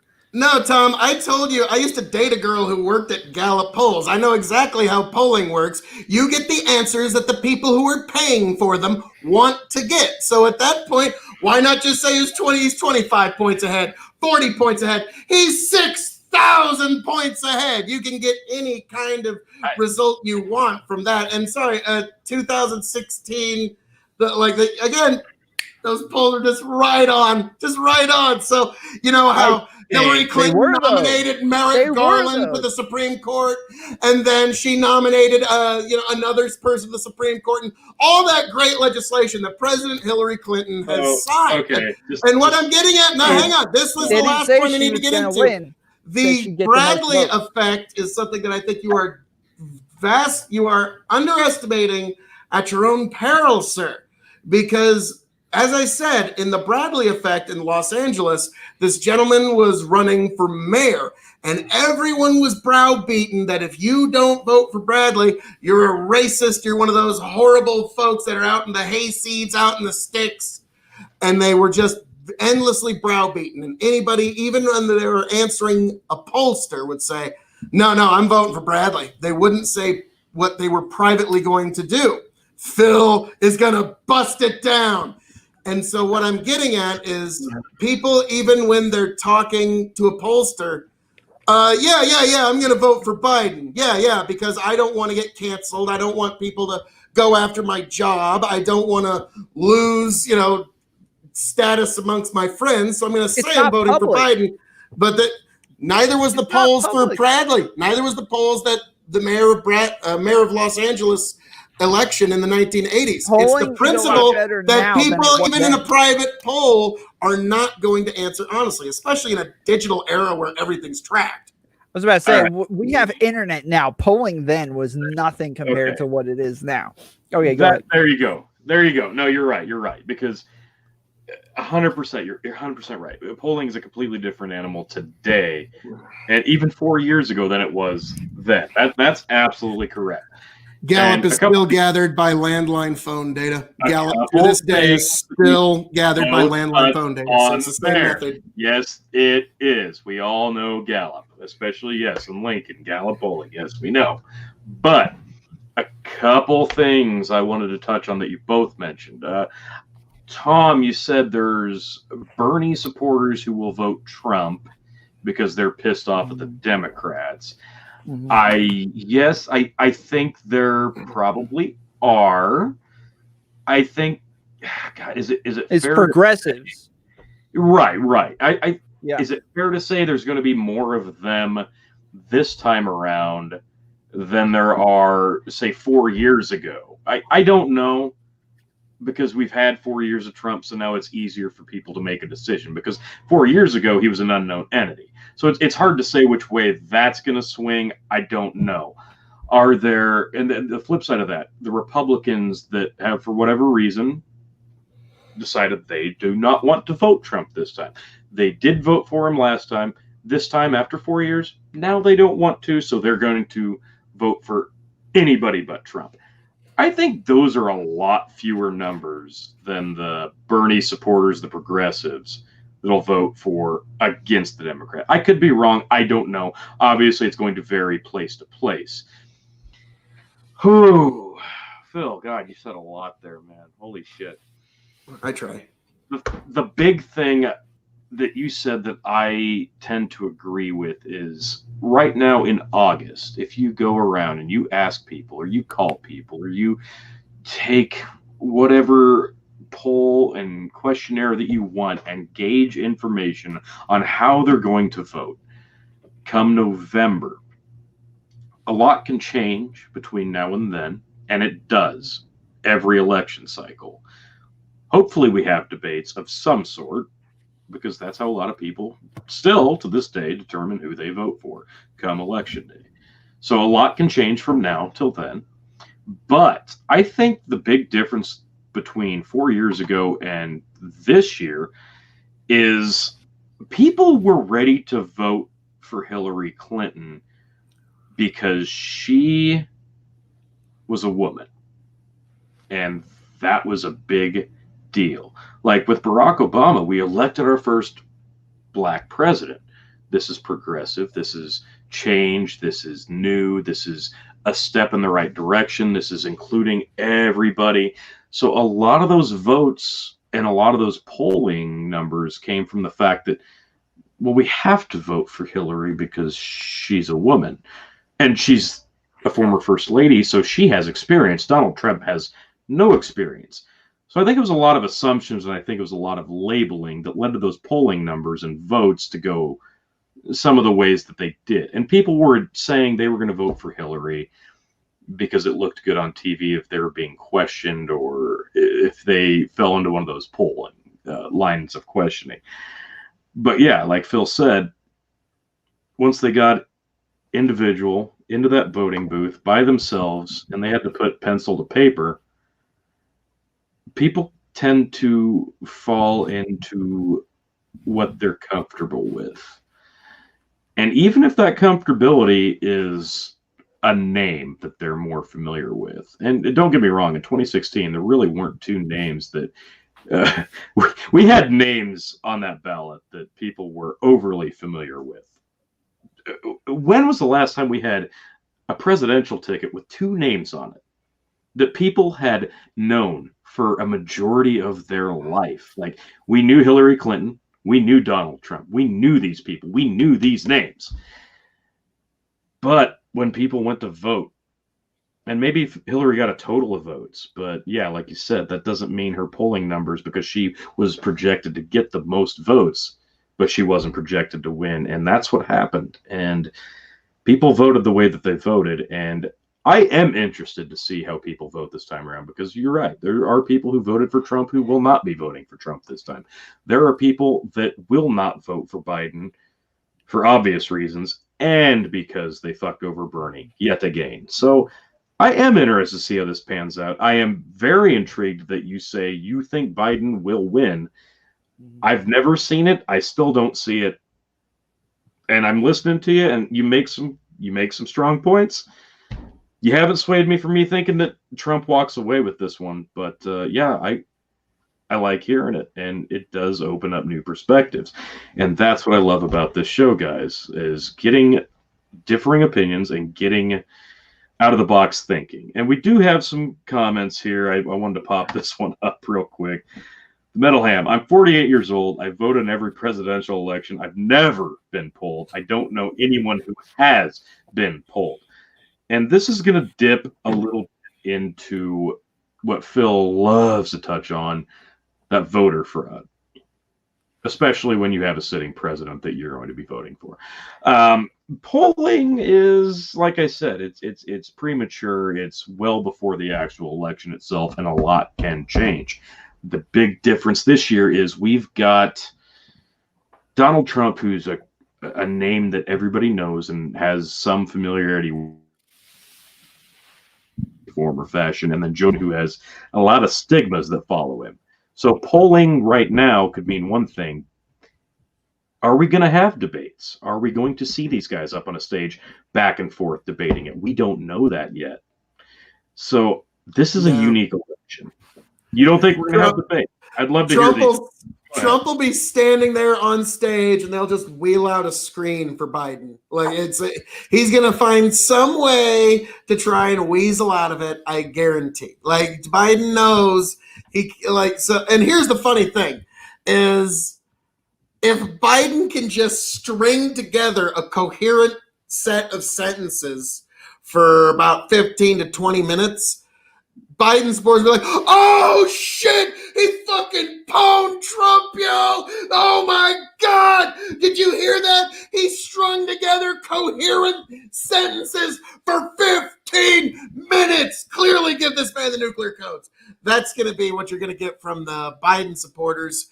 Just if he can string together coherent, normal sounding words, they're going to act like this was the greatest erudition of words ever spoken, and that is false, because that is clearly a record that belongs to yours truly. So that's my take on the debates, is either Trump's going to be there and a screen's going to get wheeled out and Biden's going to have the questions just ready to go, and it's going to be awful. It's going to be a shit show in some way, and I just predict it's going to be an arm wrestling match just to get it to even happen.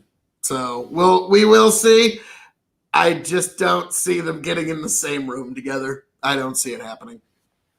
Can you pull up Jesse's last 2 comments? Yeah, here we go. He says, polling is stupid and nobody tells the truth. Don't want to lose job or friends. And man, again, that's what the Bradley effect is. Again, that's what the Bradley effect is. It doesn't right matter. There. I just said this earlier. Polling is not public. Nobody's worried about losing their job or friends because of polling that was private. Nobody. Then why is there an effect called the Bradley effect? It's because people are afraid to even say over a phone line. This was even back in the 80s, and it still applies, man. It's still just to say this is bullshit that people don't want to see. You think people aren't afraid of losing their jobs if they express support for Trump? You think Then people tell me are this. afraid of No, no, losing no. friends and family Then tell me this. if they Then tell me support this. express support for Trump? You don't No. think that's a reality? No, you I don't think don't. that's a reality? No, I don't. So tell me this. Wow. Why was polling dead on in 2016 if polling is such bullcrap? Why was it why did it get it so right if it's such bullcrap? Tell me. I would like to know. Hillary. Yeah. No, dude, stop. Because we're not the United States of New York and California. The other states get to have a say. New York and California can vote for Hillary as much as they want. They're not 100% can come out. You don't think they're overrepresenting the Northeast and California? I'm sorry, those are the first places they pick out of. They're only polling the popular vote. That is all they're polling. Again, they are not polling anything but the popular vote. That is it. Only the popular vote. You keep going back to the argument that I've already addressed, and then you'll go right back to it. And I'm like, yeah, but that's not right. Blah, blah, blah. And then you go back to it again. And I'm like, yeah, but that's still not right. And then you go back to it again. Despite saying that the polls were right in 2016, despite these protests, the empirical, objective, observable data that we can see of Donald Trump in the White House is the counter to it. Okay. It's counter, I'm sorry to say, but that's hang on. That's not polling. Wait a minute. Let me put this to bed real fast. Okay. So, in 2016, the polls at one point suggested that Hillary Clinton was going to have the most votes total. The national polls, yes, said that she would have the most votes. Yeah, you can't poll in electoral college. You just can't do that. It's not possible. So if you do, you're guessing. It's impossible to poll electoral college. My point is that you can overrepresent states like New York and California in the Northeast, which California often is overrepresented in polls. That's why we have that's great to know. Yes, states that you don't project, that you can't predict 100% all the time. But when you're talking that's not the votes, question. The question is whether or not polls are bullcrap. You can't get a feel for how the electoral college is going to go just based on the total number of votes. That's the argument.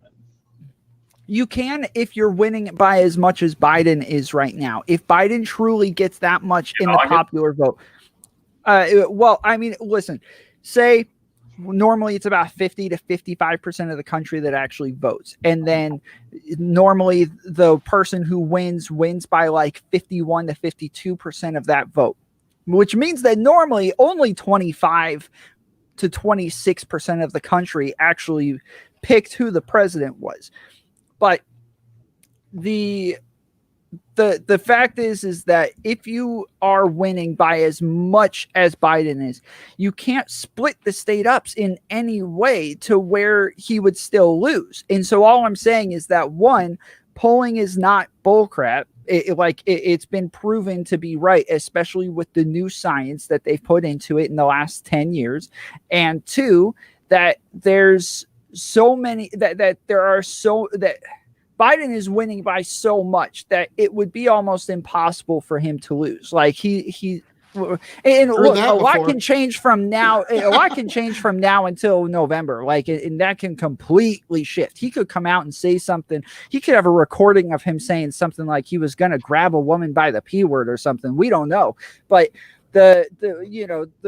what matters is that right now. We don't have to. He's got a new tape that just dropped today. We don't have to worry about grabbing by the pussy tape. No. Biden's got a whole set of complications for the next few days. Let's just let him deal with that, honestly. So, but no, actually, again, we're talking about how he's got such a wide range of polls, and Tom, I feel like you're just not wanting. I'm gonna just say this again, the Bradley effect, people are not wanting to reveal it because they're going to, even Chicken agreed with me. People aren't wanting to say it because they don't want to lose jobs. They don't want to lose friends and family. Even if they're in the home and your wife hears what you... If it's private, why would they lose jobs? Because if, say, your wife overhears it and then she gets angry and starts talking about it on Facebook. My asshole husband said this about Trump. You think people don't gossip? You ask how, There was a three-step process right there. Bing, bang, boom. Time. You can laugh. It happens. You keep using that as an excuse, though, for why people wouldn't give a correct polling answer because they don't want to fight with the wife. Yeah. Nobody's ever done that. No. This was invented in 2020. This is the first time anybody's ever lied to the wife to avoid an argument. Started here in 2020. You're saying everybody. Okay, hang on. Okay, let's put this in perspective. How does polling in 2020 get conducted? It mostly happens over the phone, right? A lot of it, yeah. Landlines. Yep. Okay. Hey Phil. It depends on which company you look at. Not one that I use. Hey Tom, do you have a landline? No. Well, yes, a landline, yeah. Does it take calls or is it just for like internet purposes? Tape calls? Oh, does it take? Yeah, it takes calls for my show.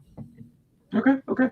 Oh, it's okay, but like it's not like something you use to like make phone calls, receive phone calls. Yeah, I can receive them on my cell phone, but nobody calls them unless they're trying to like prank my show or something. That's okay. So, I guess my question is, when you go to the polling place in November, do you have to present your landline as proof of registered voter? No, the national polls are not conducted just based on landline. So like there's right. There's a bunch of different ways that they poll. He says, Brain Roy says he got polling on his cell. I've never gotten polling. Like I forget. I think it was the Metal Ham who said earlier. Yep. I've never gotten it. I hate it when Joe Rogan says the only people who do polling are people who are dumb enough to do polling. I'm like, what? That's the dumbest thing I've ever heard of. I would love to get a poll call. I guess I'm dumb. Like, I don't know, but I would love to get a poll call. Even grant, Tony, even grant that it might be cell phones too. There's no proof that the people actually being polled are registered voters. We're still not drinking. So hang on. There we go. So if a majority of the drinking will bring us together are being taken on landline phones in 2020. I'm saying this out loud, and I'm realizing right now how ridiculous that fucking sounds. In 2020, where basically our existence requires one of these guys and a Facebook account. That's where the polling is being done, is a landline phone number. And I'll give you that, Tom. 2016, the numbers of the polls at some juncture, even the day before the election, suggesting that Hillary was going to win. Win the popular vote. Mm-hmm. But as we've always known, that does not win. Real quick, there are different polls. There's hundreds of different polls from all sorts of people. Like CNN has their own poll, MSNBC has their own poll. All these different people have their own polls. And so when people go back and look and they're like, well, Tom, this poll didn't say that. Like, no, there are specific national polls that take all of the major polling companies. MSNBC and Fox are not major polling companies. I'm sorry. Like, they're just not. But they take all of the major polling companies and they put it all together and say, okay, this is it. And if somebody happens to get polled twice, yes, they do get in there. Right? Before you ask me that, like, yes, they do get in there, but it's such a small chance, and it hit it right on the head in 2016. And they said, hey, our new polling science, it all works. It's as perfect as it could possibly be. And then it comes 2020, and I say, okay, like if they got it that close in 2020, I don't see why I would imagine it was wrong in 20. Or if they got it that right in 2016, I don't know why I would imagine it's wrong in 2020. I'm just going to inject Brendan Roy's argument here. It's Brendan Roy's argument, and it's a great argument, sir. And please like, share, subscribe, and join us whenever you like. But give me one moment here. The polls didn't say win the popular vote. The polls said win. Madam President, Newsweek. You remember it? CNN said that. Yes. New York Times said win. The polls that were saying there's going to be this runaway election, they didn't say win the popular vote. They said why I just win. And that's why I'm saying it's just as much propaganda this year as it was in 2016. I literally just addressed that, and you ignored everything I said again and just went back to an argument as if I didn't say that. No idea what you said. Hey, Tom, I'm sorry, man, but yeah, welcome to Phil. And this is how Phil debates. Like, he's never going to admit he was slightly wrong. He's never going to give you an inch. Why would You're I not okay? I don't do that either. Yes, I don't do that either, so it's okay. Like, this is to being right. Yeah. All right. So hang on. In more ways than one. Let me go back again. I feel like I've been trying to put this in perspective and like holster this thing back in for like a half an hour now, and I absolutely love the fact that you guys are just going fucking nail and teeth. This is actually really great. But let's. And if you guys want to see more of this, go check out the Tomfoolery show. Actually, Brendan Roy from the Dads Worldwide was just on recently, and I'll put a link in the chats in just a second. But it was a great episode where we talked for a while. So yeah, go check out Tomfoolery, Phil, and Chicken and K Fellows. They all come on a lot. So the Metal Ham has something that needs to be pulled up on screen, Tony. This brilliant philosopher king, the Metal Ham, has a quote.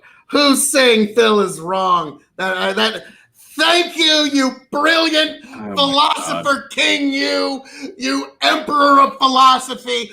Thank you for gracing the show with your presence. Please share, subscribe. KOE Nation on YouTube.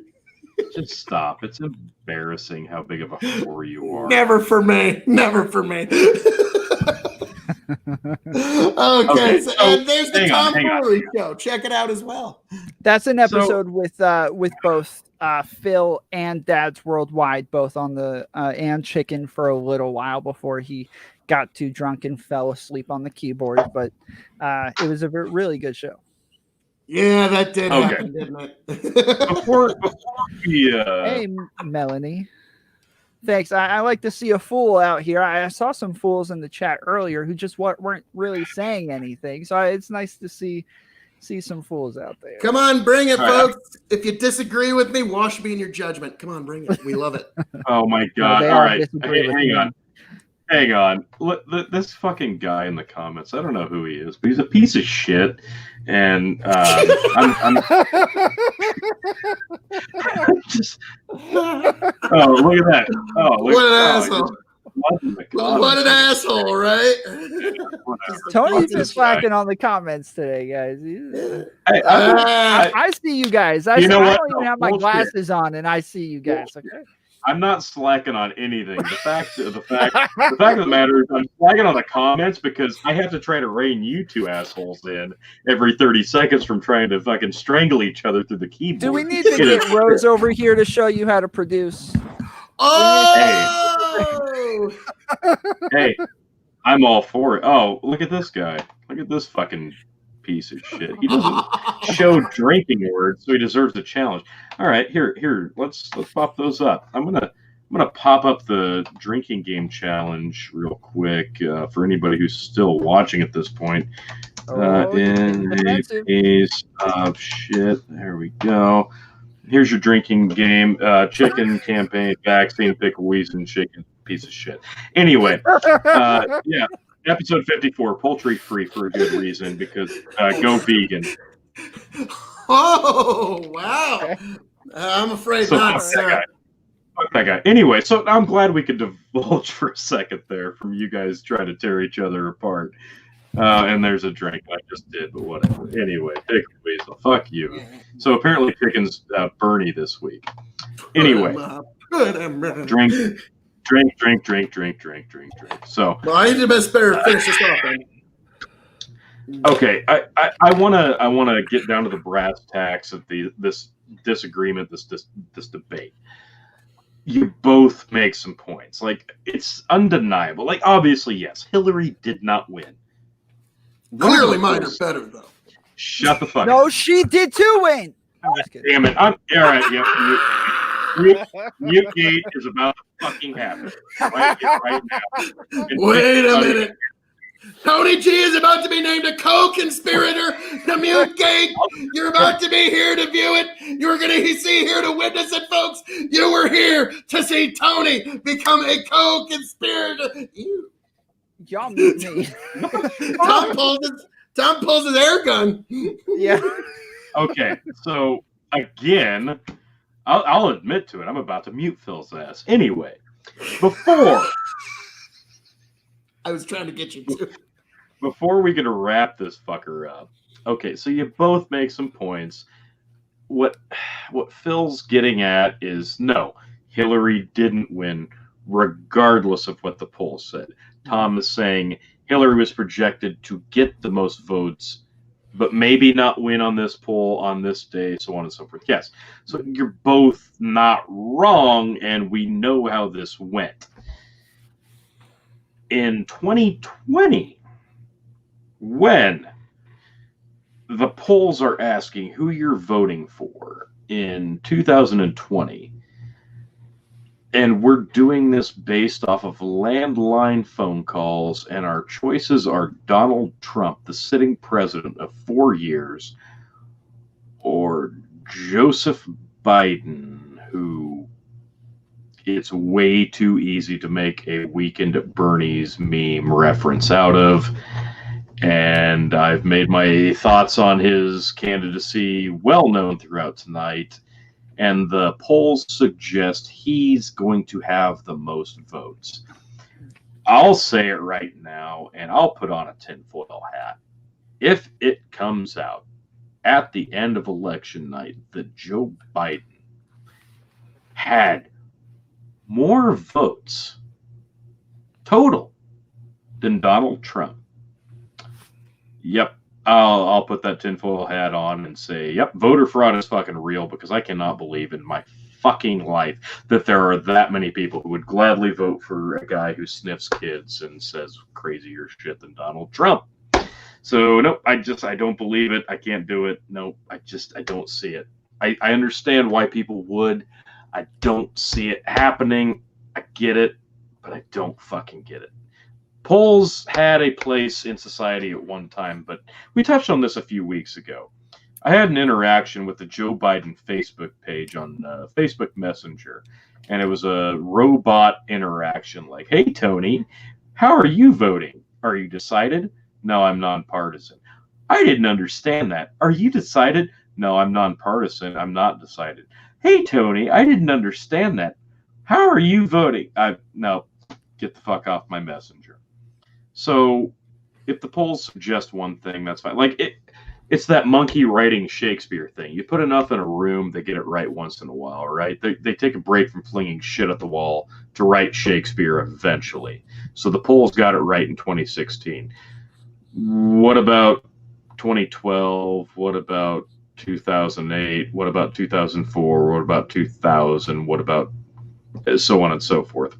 How do the polls suggest? Like, what is the track record of the polls in the grand scheme of things? Like, did they just happen to get it right in 2016, and it was kind of right, but they went with a new. They went with a new strategy. Like, they had kind of a new science to it in 2016. And so they have gotten it right. Like, because before they were, for the most part, trying to guess who would actually win the presidency instead of who would win the popular vote. And it was bullcrap every time, because you just can't do that. Like, they were all guessing and pretending it made sense.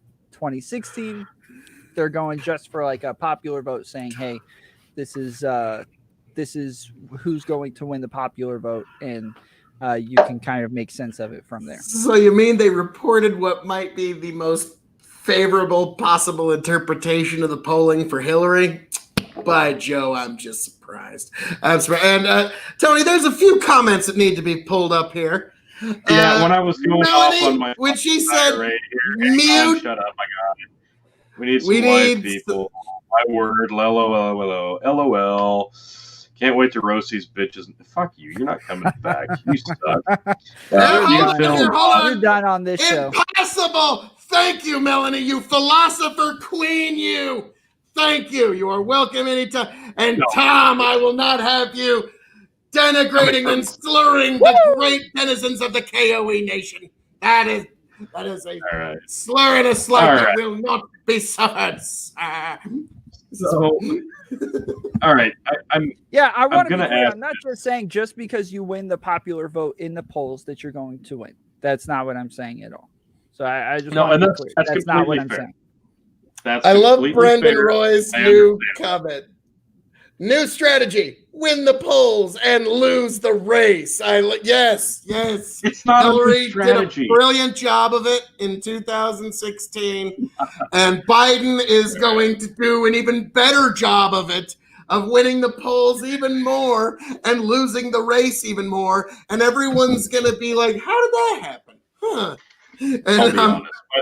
By the time we hit October, I would be shocked if Joe Biden is even winning the fucking polls. I'm sorry. I can't do this. I can't do it. I look at this creepy son of a bitch.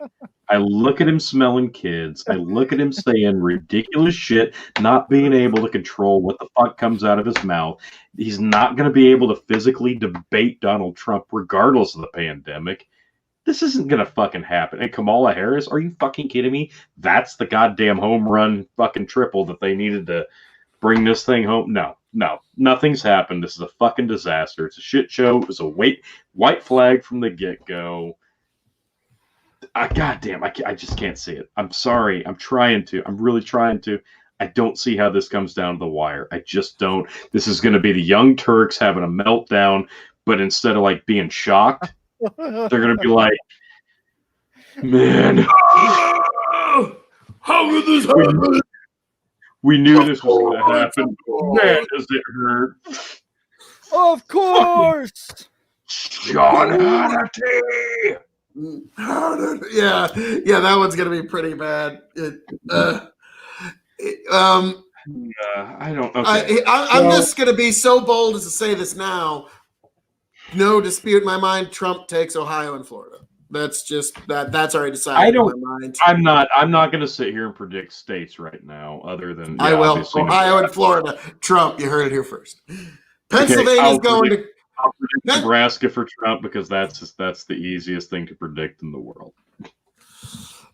Tom, what's your take on such tomfoolery as predicting a state before the day? Alabama will go to Trump. That's fair. He loves the uneducated. Fucking putting yourself out there, man. Yeah, I'm gonna take a stab in the dark and say Alabama's going to Trump. Thanks, Bernie. Stab in the dark. Okay. In fact, I'll even say Kamala really cinched up California for. Here's my prediction. I hope you guys are ready for this one. Without college football, I think that this presidential election could be the replacement for collegiate sports this fall. People are not going to have that outlet on Saturdays, maybe even Sundays if the NFL decides to not do a full season. I was going to say, this is the professionals, buddy. This could be our form of entertainment in 2020. And is there really a better matchup? Like this feels so fucking much like back in 97, 98, watching MTV, Celebrity Deathmatch, Claymation, two fucking people that shouldn't be going against each other, just beating the ever-living shit out of each other. Let's get it on. Exactly. Judge Mills Lane should be the moderator for the debate that won't happen between the screen of Joe Biden and Donald Trump on the podium. The meme I saw the other day was Democrats are taking the pandemic so seriously that Joe Biden has to wear a full hazmat suit and he might sound completely fucking different. Yeah. I'm just. And I'm like, that's funny, but oh fuck, that could actually happen. Like they might actually do that. Wait, shit, he might have actually died 3 years ago. We don't even fucking know. Oh shit. This is This just whole Biden. presidential election weekend at Bernie's, part 3. Holy shit. Biden clone 12. Yeah. Pull out Biden clone 12. We'll use him. But now, Melanie had one comment that I am disappointed. Melanie, you philosopher queen, you. I am going to do all I can to pull you from the dark side and bring you into the bright sunlight that is a Donald Trump second term. I'm going to do all I can. I will do it. I will do it. I only have 80 short days to do it. But I think hang on. All right, Phil, let's touch on this comment right here. Oh, yeah. Fake bookies will be taking bets in the election instead of college football. Let me just jump over to bovada.com. That's the website that I would use to bet on college football last year. So since that's not happening this year, let's just jump over there quick and see what the fuck's happening, because I haven't had to look at it in a while, because there ain't been nothing worth betting on. Well, I see another fool in the comments. Appreciate Main Event joining us. Oh, who we got? Who's Main Event? Did someone say hello? Holy shit! Let's get it out! Is fucking here. Oh my god!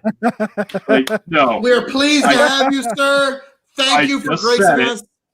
I just said it, and it's fucking okay. Hang on, Judge Mills Lane. All right, I'm sorry, but no, this doesn't happen. Judge Mills Lane. I just said I need you between Trump and Biden to fucking officiate this super fight of two clear heavyweights of political fodder. I'm ready for my close Main event. Who is going to win if you put these guys inside of a cage in November, Sunday, or Super Tuesday, whatever the fuck? You put these guys in a cage. You're the referee, Judge Mills Lane. Who wins between Donald Trump and Joe Biden? I can't wait to hear this guy's response. I'm so fucking excited.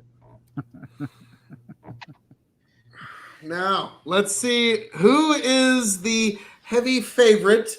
And also keep in mind that sometimes casinos will put the favorite on the person they expect to lose just to get some extra bets on that side. So I don't know who, but I suspect you'll actually have a light bit of action going towards Biden. So that's so I typed into Google betting on presidential election, and I also put a lot of action on Connor. The first thing that popped up was this website predicted, and a whole bunch of bullshit. Not fucking logging in with that. We're not going to do that.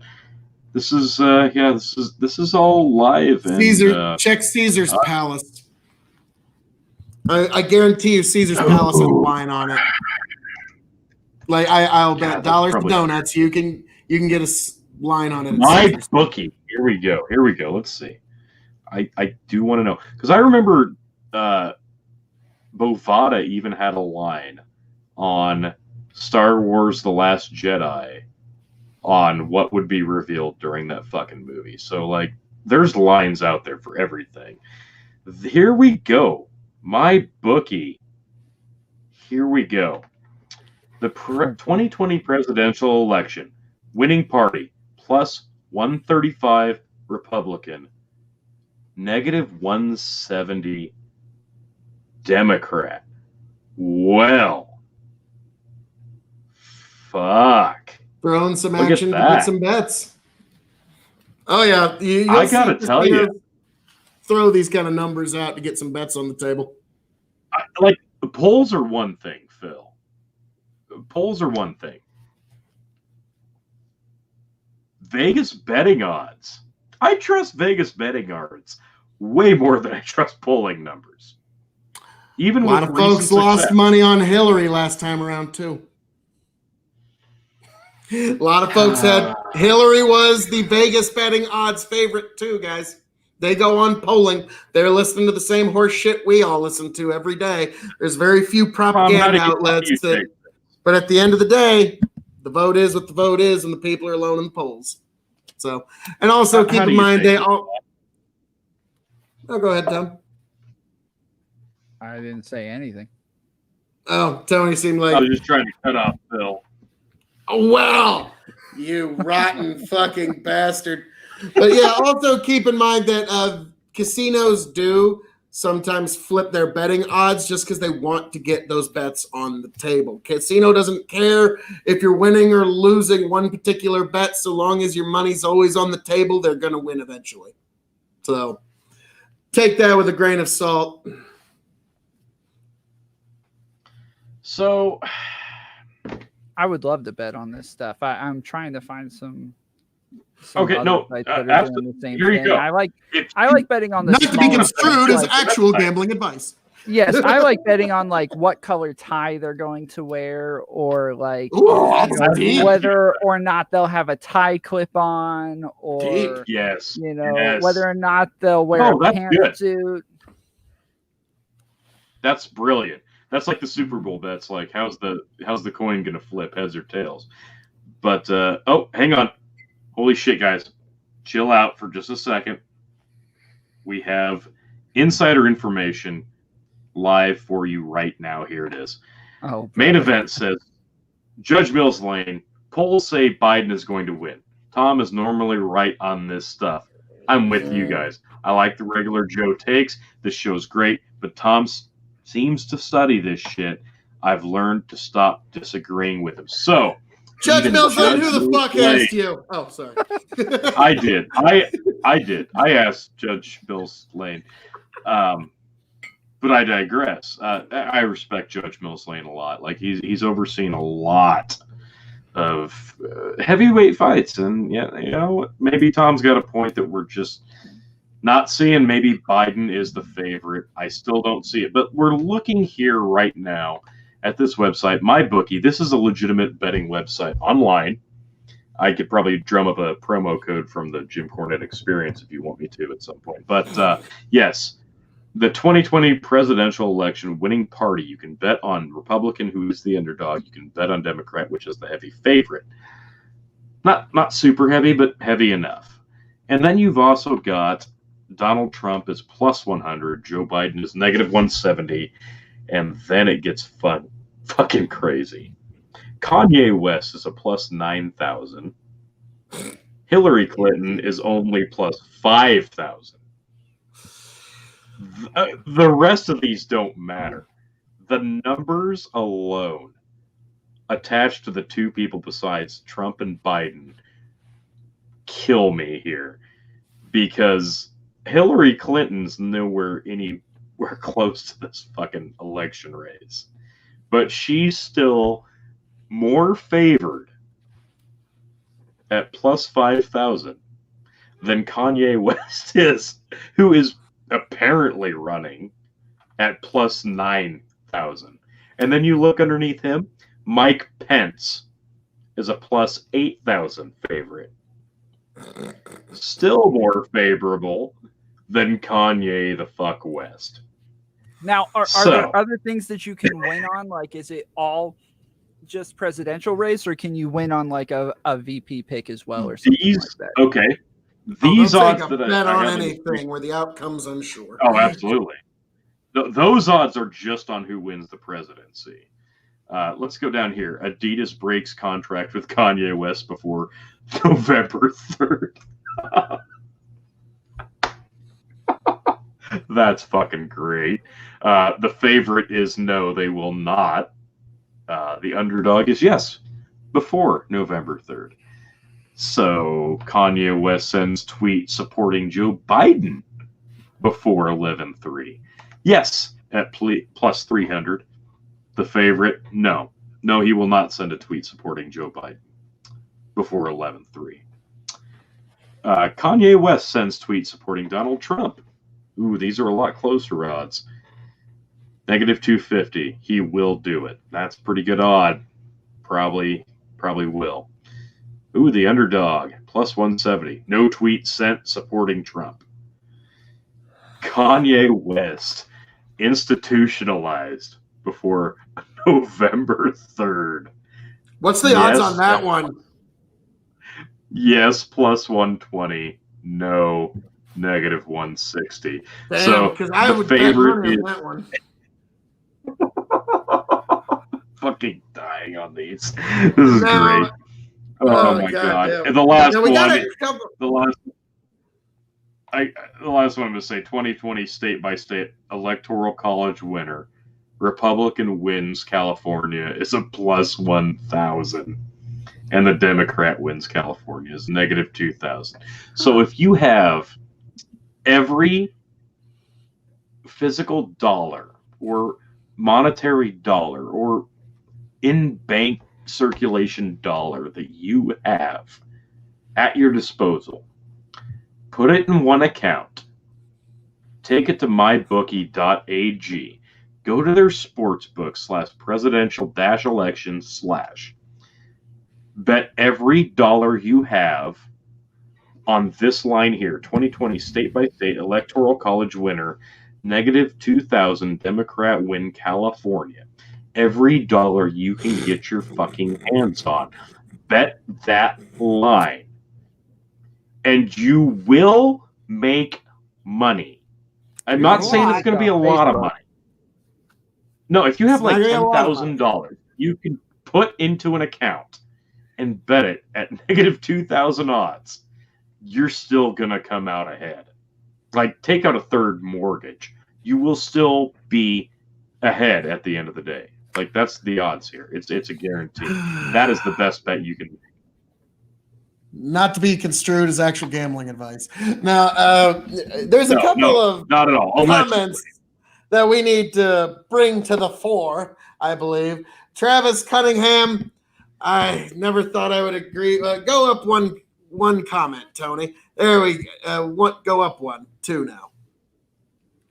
Oh, this guy here. Paid shill, the main event. Woo! Now, I don't know. If you guys, there's possible collusion here. Possible. Tom, we got a whole other video with Travis actually as well. Oh, I'll leave that. I'll leave that alone. I'll leave that alone. Whoa! Collusion! Collusion! Come on. And bring up this one, the previous main event. Tom's using numbers. Well, here's some numbers. Donald Trump has won more primary votes as a Republican president running unopposed than any other presidential candidate in all U.S. history. The Republican voters are they are going to fully support him. They know what's at stake. The Supreme Court, these types of things, they're way too important to let little differences tear them apart. The Democrats are doing all they can to tear themselves asunder. Oh, Travis Cunningham's. I watched the video again. It was great. Didn't know your voice. Oh, wow. Shots fucking fired, man. Like, okay. Yeah. All right. Now, you two, I'm sure, are going to be sending each other Valentine's Day cards and Christmas cards and calling each other on Thanksgiving Day. Like, oh, Travis, I just want to say I miss you. Oh, hey, Tom, my favorite podcaster. You two just fall in love with each other every day. It's fascinating to watch.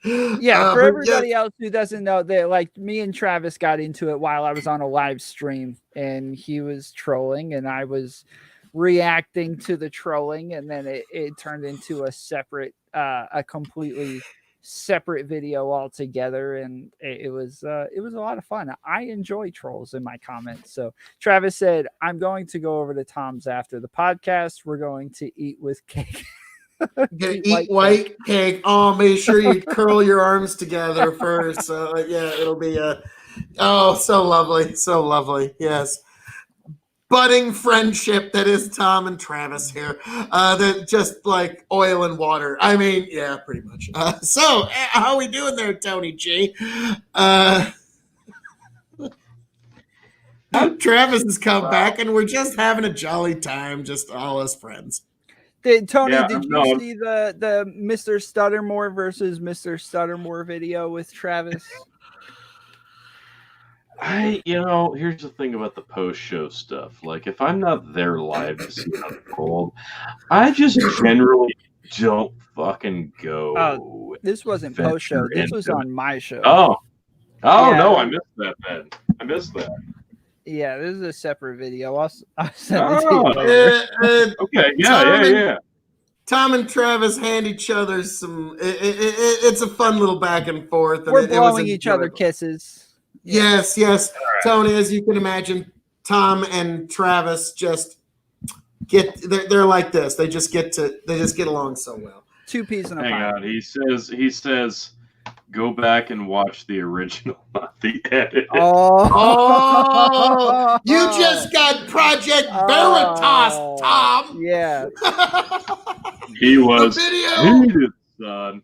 The video that you presented is being accused of being heavily edited. Oh, yeah. No. All right. We're 2.5 hours.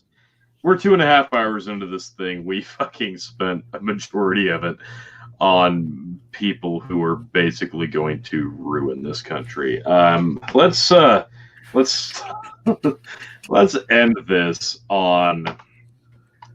God, this is so stupid. I'm sorry. I'm so sorry. I can't believe I'm even doing this. The recent thoughts on Donald Trump saying, yeah, I should probably be on Mount Rushmore. Thoughts? Brilliant. I mean, why it hasn't been done already, I'm actually a little disappointed. I mean, we could take some of the rocks that are crumbled down and use it for the wall. I mean, come on now. I mean, we could kill two birds, one stone. Phil, No. Yeah. Stop. No. Fucking stop. Phil, I don't want to use my mute gate powers. Stop. Okay, I'll go. I think Trump should be on the top of Mount Rushmore. He should have been the first person on top of Mount Rushmore. They should take every other face down and only have Trump for now until the end of time. He is the best president to have ever graced our presence. And of course, there should be nobody but the great Donald Trump.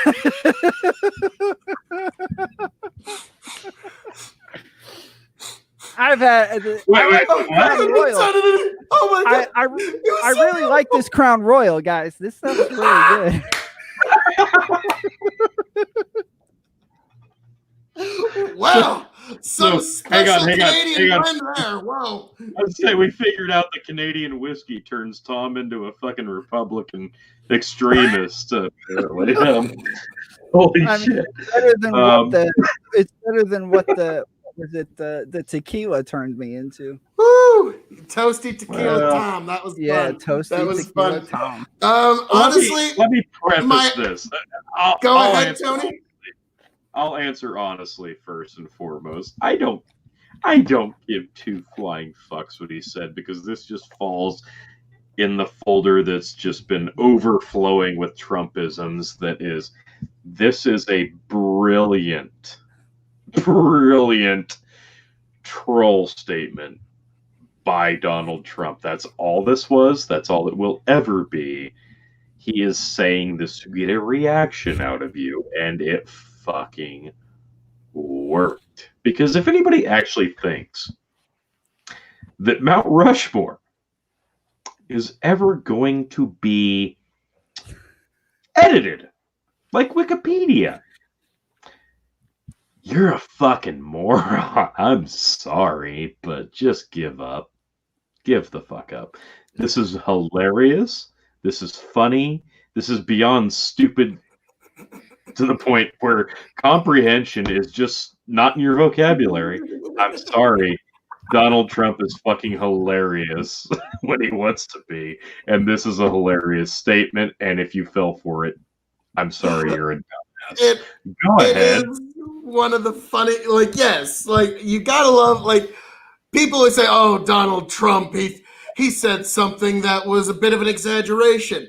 He even said, he tells you time and again, he uses positivity and hyperbole. He uses optimism and hyperbole to get your mind in the right direction. Now, Donald Trump on Mount Rushmore, I would be perfectly fine with Donald Trump's face being carved into a separate mountain somewhere else in the United States, not on Mount Rushmore.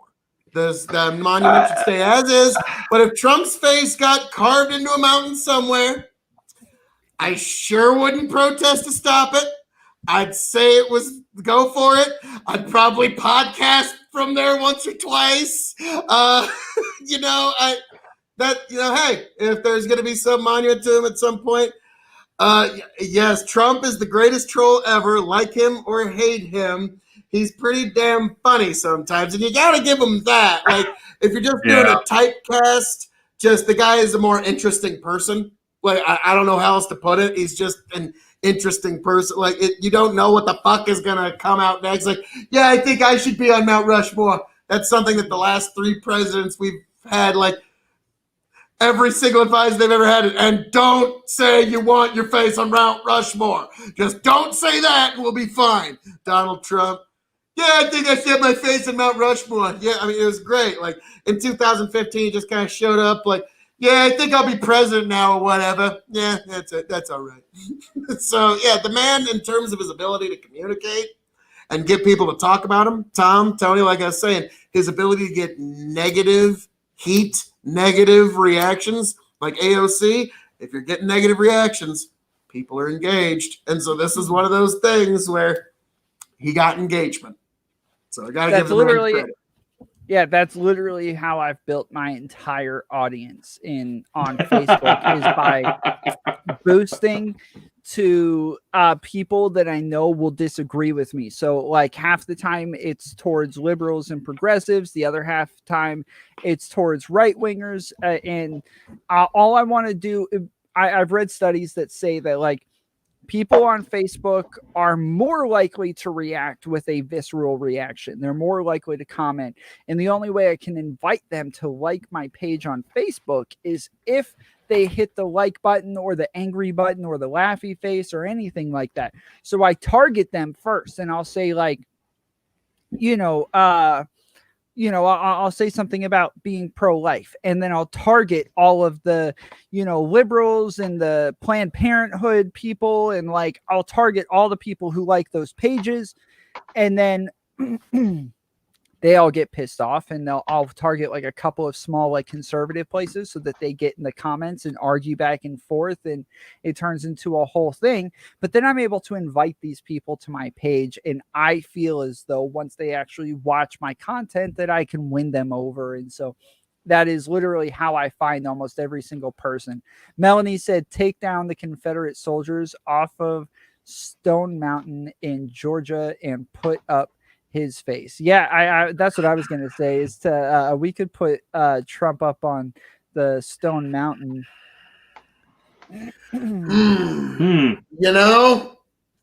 Normally I don't like art being defaced because even if it's something bad, it's at least, if you're a student of art, you can see the technique in which the art was made.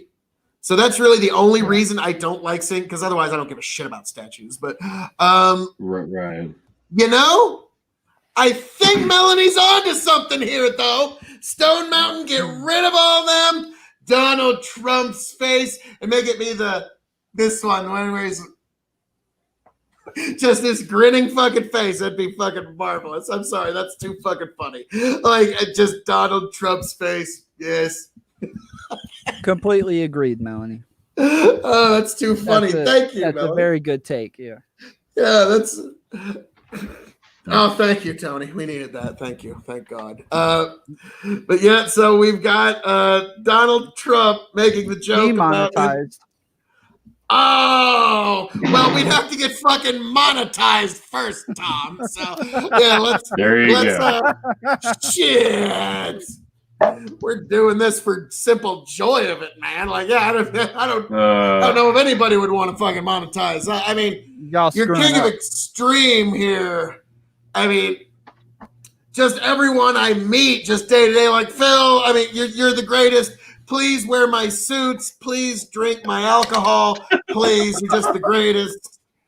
Please. It's advertisement enough. It's thanks enough if you do it for me, Phil. So, it is what it is. But I remember when the big YouTube demonetization started hitting. Like, that was back when you could still go see the people, despite, like, they were demonetized, but they could still put up videos. Like, you could even go see fucking crazy-ass Alex Jones fucking yell.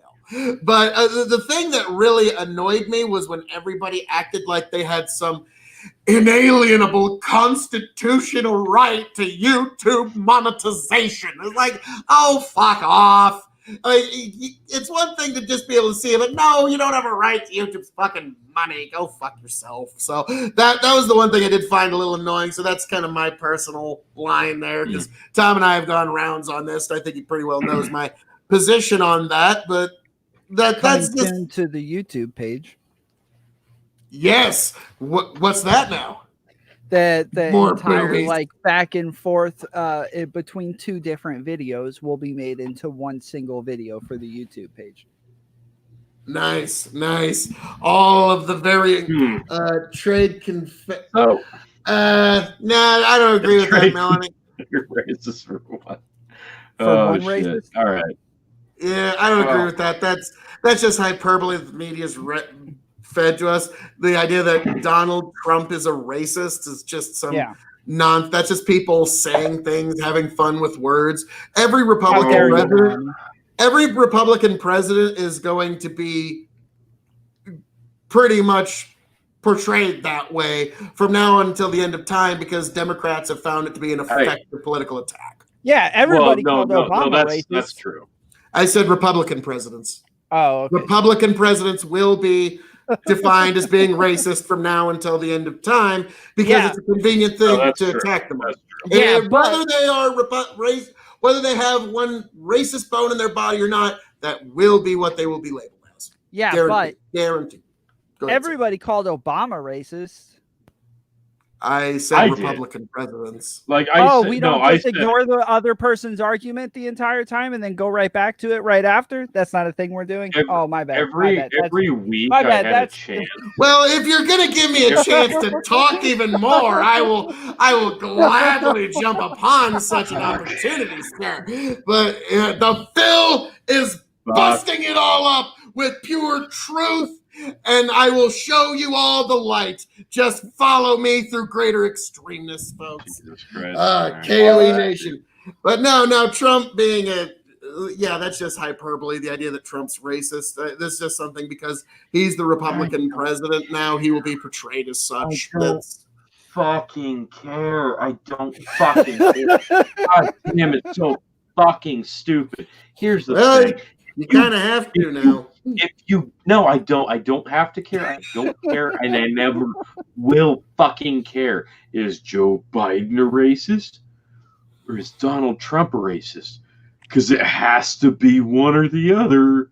Tony's triggered. Fucking care. I don't care. It's so fucking stupid, because that's the hot button issue right now. Even during a fucking global pandemic, all we give a flying shit about is skin color. I don't care. I don't care which old white guy running for president is more racist than the other. Guess what?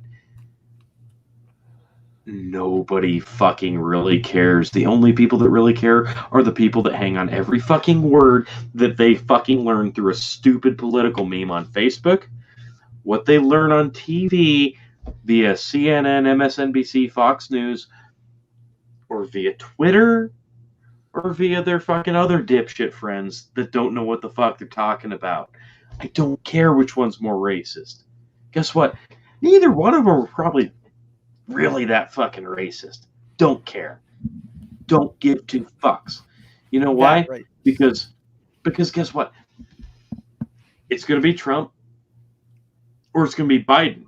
And do you know what factor is not going to be the deciding factor on who is the president in 2021? Who's the more racist one?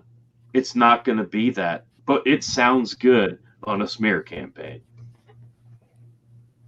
There's my filibuster. So who I think's more racist? I'm just kidding.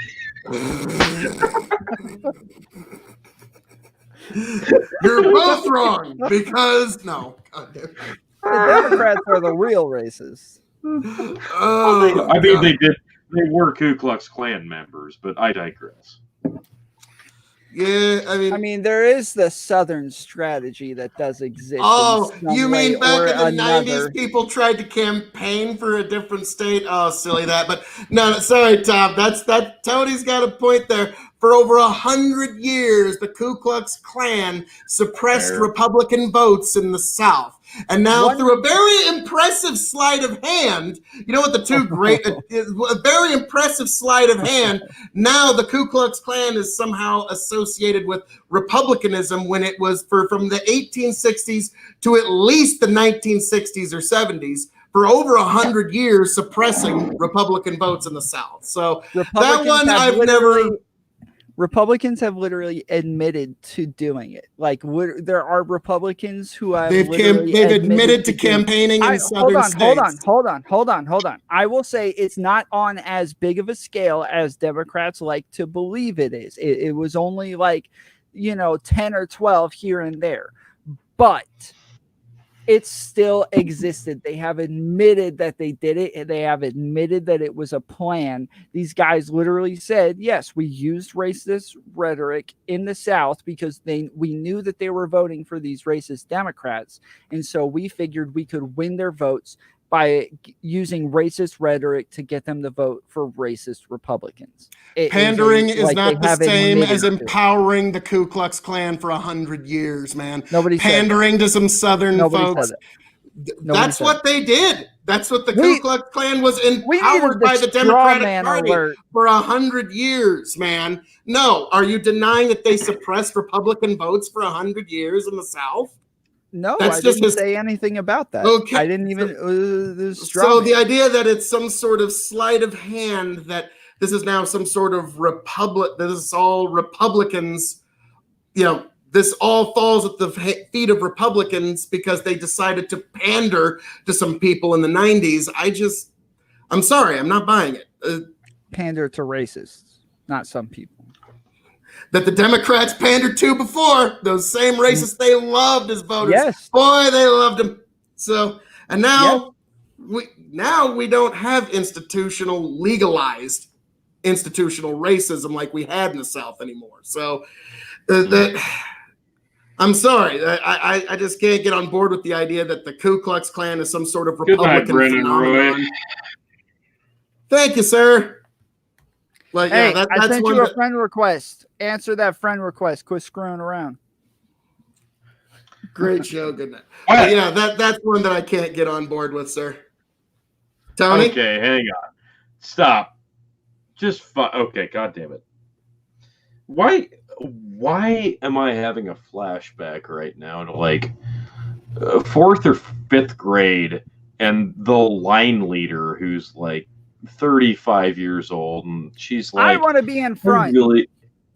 I really wanted to be a fucking teacher, but I didn't fuck the right person in my tiny little town, and now I'm like a guidance counselor and I'm the line leader for 4th grade recess, and I've got to pull all these assholes off the playground who are like 12, 10, 9 years old, and I gotta pull them in. I gotta say, hey, stand in line and fucking just stand there, because I fucking hate you. Tony, I don't know what you guys were doing back in fourth grade, but in my fourth grade class, the man. line leaders were fourth graders. So I don't know man. what teacher you want fourth graders to be having sex We with. were not running the asylum. We were not trusted to do that shit. Like, we had to outsource that to people who wanted to be teachers but didn't meet the criteria to be teachers. Okay, Boomer. Ouch. Boomer. wait, hang on. Just one second. Tom, how old are you? I am 31 Oh, this year. Oh, fuck Let's you. see, we're You're 3 30. years on me. Yeah. With my bald You head. dick. The Anyway. forehead of knowledge. So, all right.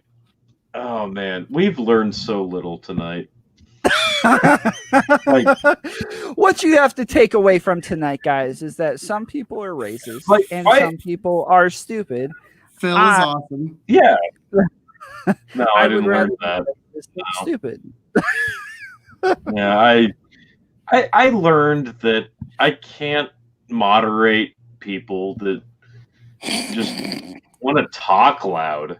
Like, I knew that about people. Here, hang on. Let me just do this. There you go. Bam. There. Mute gate's real. Bam. There's even a banner. There. Now it's fucking verified. Now he ain't got to be pissed about it. Like, it's just true. There. Mute Gate is real, folks. It has been exposed here tonight. You were here to see it. Yeah, I didn't do anything wrong. Nobody said any of this stuff.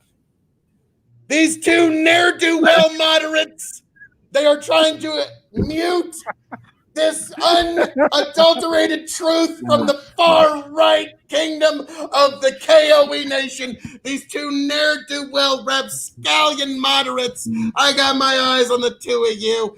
Yeah, you're straddling that fence, trying to shut down free speech while doing it. I'm wise to your games. So, you're both co-conspirators to Mute Gate. Melanie in the comments pulling up some truth. Pop it up. True. So true. Who is this truth David Duke was once a new leader of the Ku Klux Klan, and he ran for president in the Republican Party. Did he win? Yeah, he got Did he 3 win? votes. Yeah, he got 3 votes. 3? So. Which party two did more than I think thought he had a better chance at winning is the real question. Apparently neither. Obviously, he should run as a Democrat. Maybe he would have got 4. I don't know. So They would have known who he was. But yeah, David Duke, that guy's just a political hanger-on and desperate. That's a. If we're gonna compare unfortunate similarities, Albert Einstein was the same skin color as Adolf Hitler. Crazy. Whoa. Adolf Hitler had a dog. It's literally called the Adolf Hitler had a dog thing. So if you try to find somebody who is known to have some prominent poor quality, and you say, well, they have this in common with this person, it's called the Adolf Hitler had a dog. That is the argument. It's what it's named. So say wait. What kind of dog? It doesn't matter. Now everybody wants to know. Jamie, look that up while Tom keeps going. Yeah, Jamie, look that up. All right, up. I will. So, got this. Yeah, so to say this person is racist because this racist person voted for them is kind of like saying that Adolf Hitler had a dog. So that because a racist person voted for them, now this person automatically becomes racist. That is an Adolf Hitler had a dog argument, because now you can say, oh, well, anybody who has a dog is racist because Adolf Hitler had a dog. Melanie said, still, he was a Republican candidate. So your argument doesn't stand true. Yeah, And Mitt Romney ran as a Republican too, and he was clearly a Democrat. So I mean, you can people can lie about who they run as all the time. No, he was the Democratic governor of Massachusetts. Sorry, folks. Democratic governor of Massachusetts. Romney is as conservative as one could get. No. Mitt Romney is not a fucking dick. Are you kidding? He was when he was the governor of Massachusetts. Oh my goodness. Yeah. He voted in the wrong direction, which is a Hitler had a dog argument. You just made one. Thank you. And Phil wasn't really, he didn't mean that, guys. He was just giving an example of a Hitler had a dog argument. He didn't mean that. Doesn't matter. That Democrat governor, him. Yeah. Meet Blondie. Blondie, 1941 to April. Of course, a German Shepherd. Was Adolf Hitler's German Shepherd as a gift puppy from Martin Bormann in 1941. Blondie stayed with Hitler even after his move into the Führerbunker, located underneath the garden of Reich Chancellery on 16th January 1945. I do appreciate you trying to get that. And again, Travis did bring up Romney Care. I mean, sorry, folks. I mean, you can pretend to run as anything. Kanye West is running as a birthday party. Fuck Kanye West. Fuck Mitt Romney. Just no. Look at Tom's head. It's so shiny. That is impressive. Like, that is like Stone Cold Steve Austin, like shiny. No. That takes Let's some not effort. get carried away. I was thinking like Phil Collins or like Billy Corgan. I'll give you that. This Crown Royal is really good. Hey, Tom, could you do me a favor and say, Shakedown 1979? No. Fine, be a dick. Woo! Loneliness is cleanliness, and cleanliness is sadliness, and sadliness is depressionness, and depressionness makes my ice cream taste bad. Smashing pumpkins. Drinking this much makes me understand why you guys are all so bad at arguing against me every time I come on. No, it's not. It's not. Let us know when it starts. Let us know. No, it's okay. I'm giving you guys excuses. It's okay. I need no excuses, sir. It's been pure, unadulterated truth that falls from my mouth this evening. So wait a minute. What? It's not bad at arguing. It's just loading that magazine up with unfortunate truths.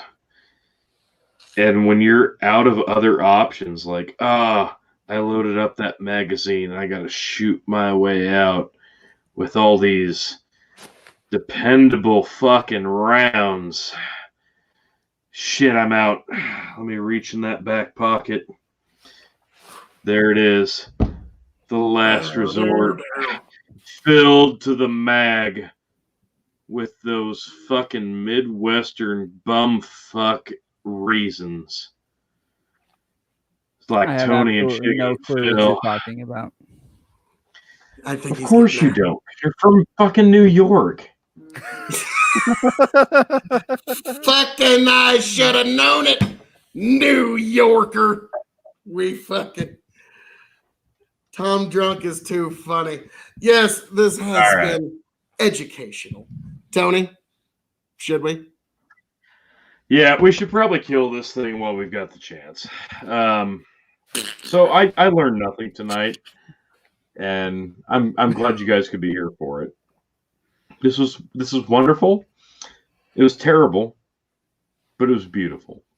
And Tom Drunk is too funny, and Travis says I disagree. So there you go. We've got some convoluted thoughts heading out. So final thoughts, I guess, on everything we discussed tonight, which was everything. Phil, You can go second. Tom, go ahead. Oh, okay.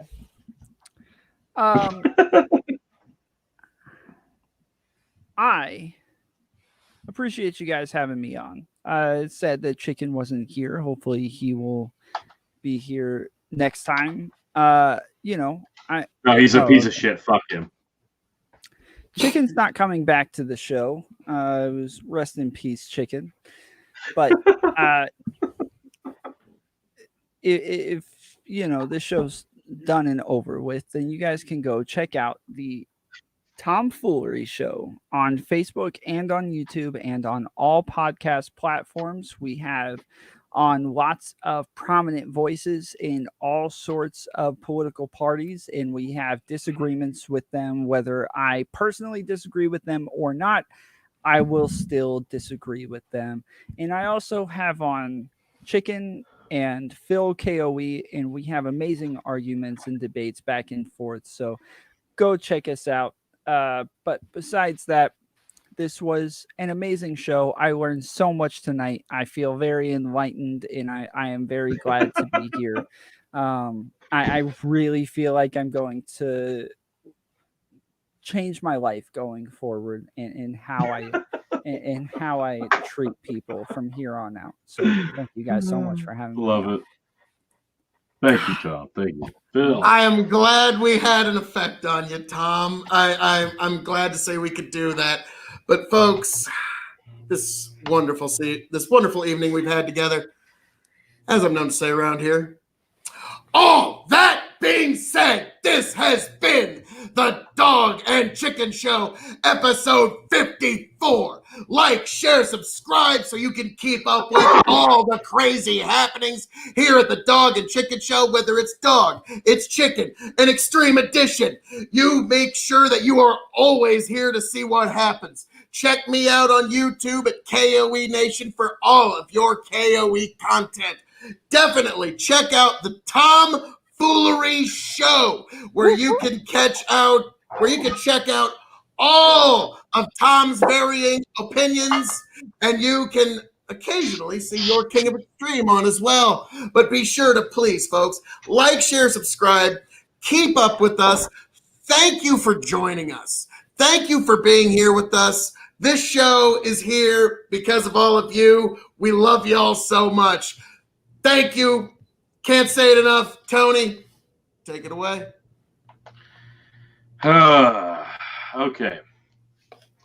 So, we are almost 3 hours into this fucking thing. Yay. And I think at least an hour and a half of that was spent listening to you play verbal tennis, which was awesome. Like, loved it. There's nothing more fulfilling and like just heartwarming than people arguing about politics on the internet. Like, I think there's nothing better. Like, there's nothing more fulfilling, and there's nothing more rewarding in general. Like, I got hard so many times. It was great. I mean, like my arm got hard. Like, just flexing that patriotic muscle. That's what I meant. Anyway, so this was episode 54, and this was the first out of 54 episodes, plus the, I think, like 9 million COVID Chronicle episodes that Chicken was not a part of. And I can't wait for his like hungover ass to listen to this tomorrow and say, "Hey, you fucked this up," and blah blah blah. Anyway, it's August. The polls mean shit. Tom says they're basically a wormhole into the future. Phil says they're basically a lie, a damned lie. I don't care that Joe Biden said the N-word. That's pretty much what we decided tonight, and yeah, I still feel that way, and I don't care. Join us again soon, because I think we got some fun stuff coming up for you guys. But if anybody in their right mind stuck with us this long, I'm sorry, but I appreciate you. Like, you've probably got some issues, and that makes me like you more. So, thank you so much. Tweet Chicken. Oh wait, no, you can't tweet Chicken because he got banned on Twitter because he's an asshole. Anyway, message him on Facebook. Yeah, do that, or text him, or call him on a landline, like all those polls do. Thanks for joining us, folks. Love you so much. Bye.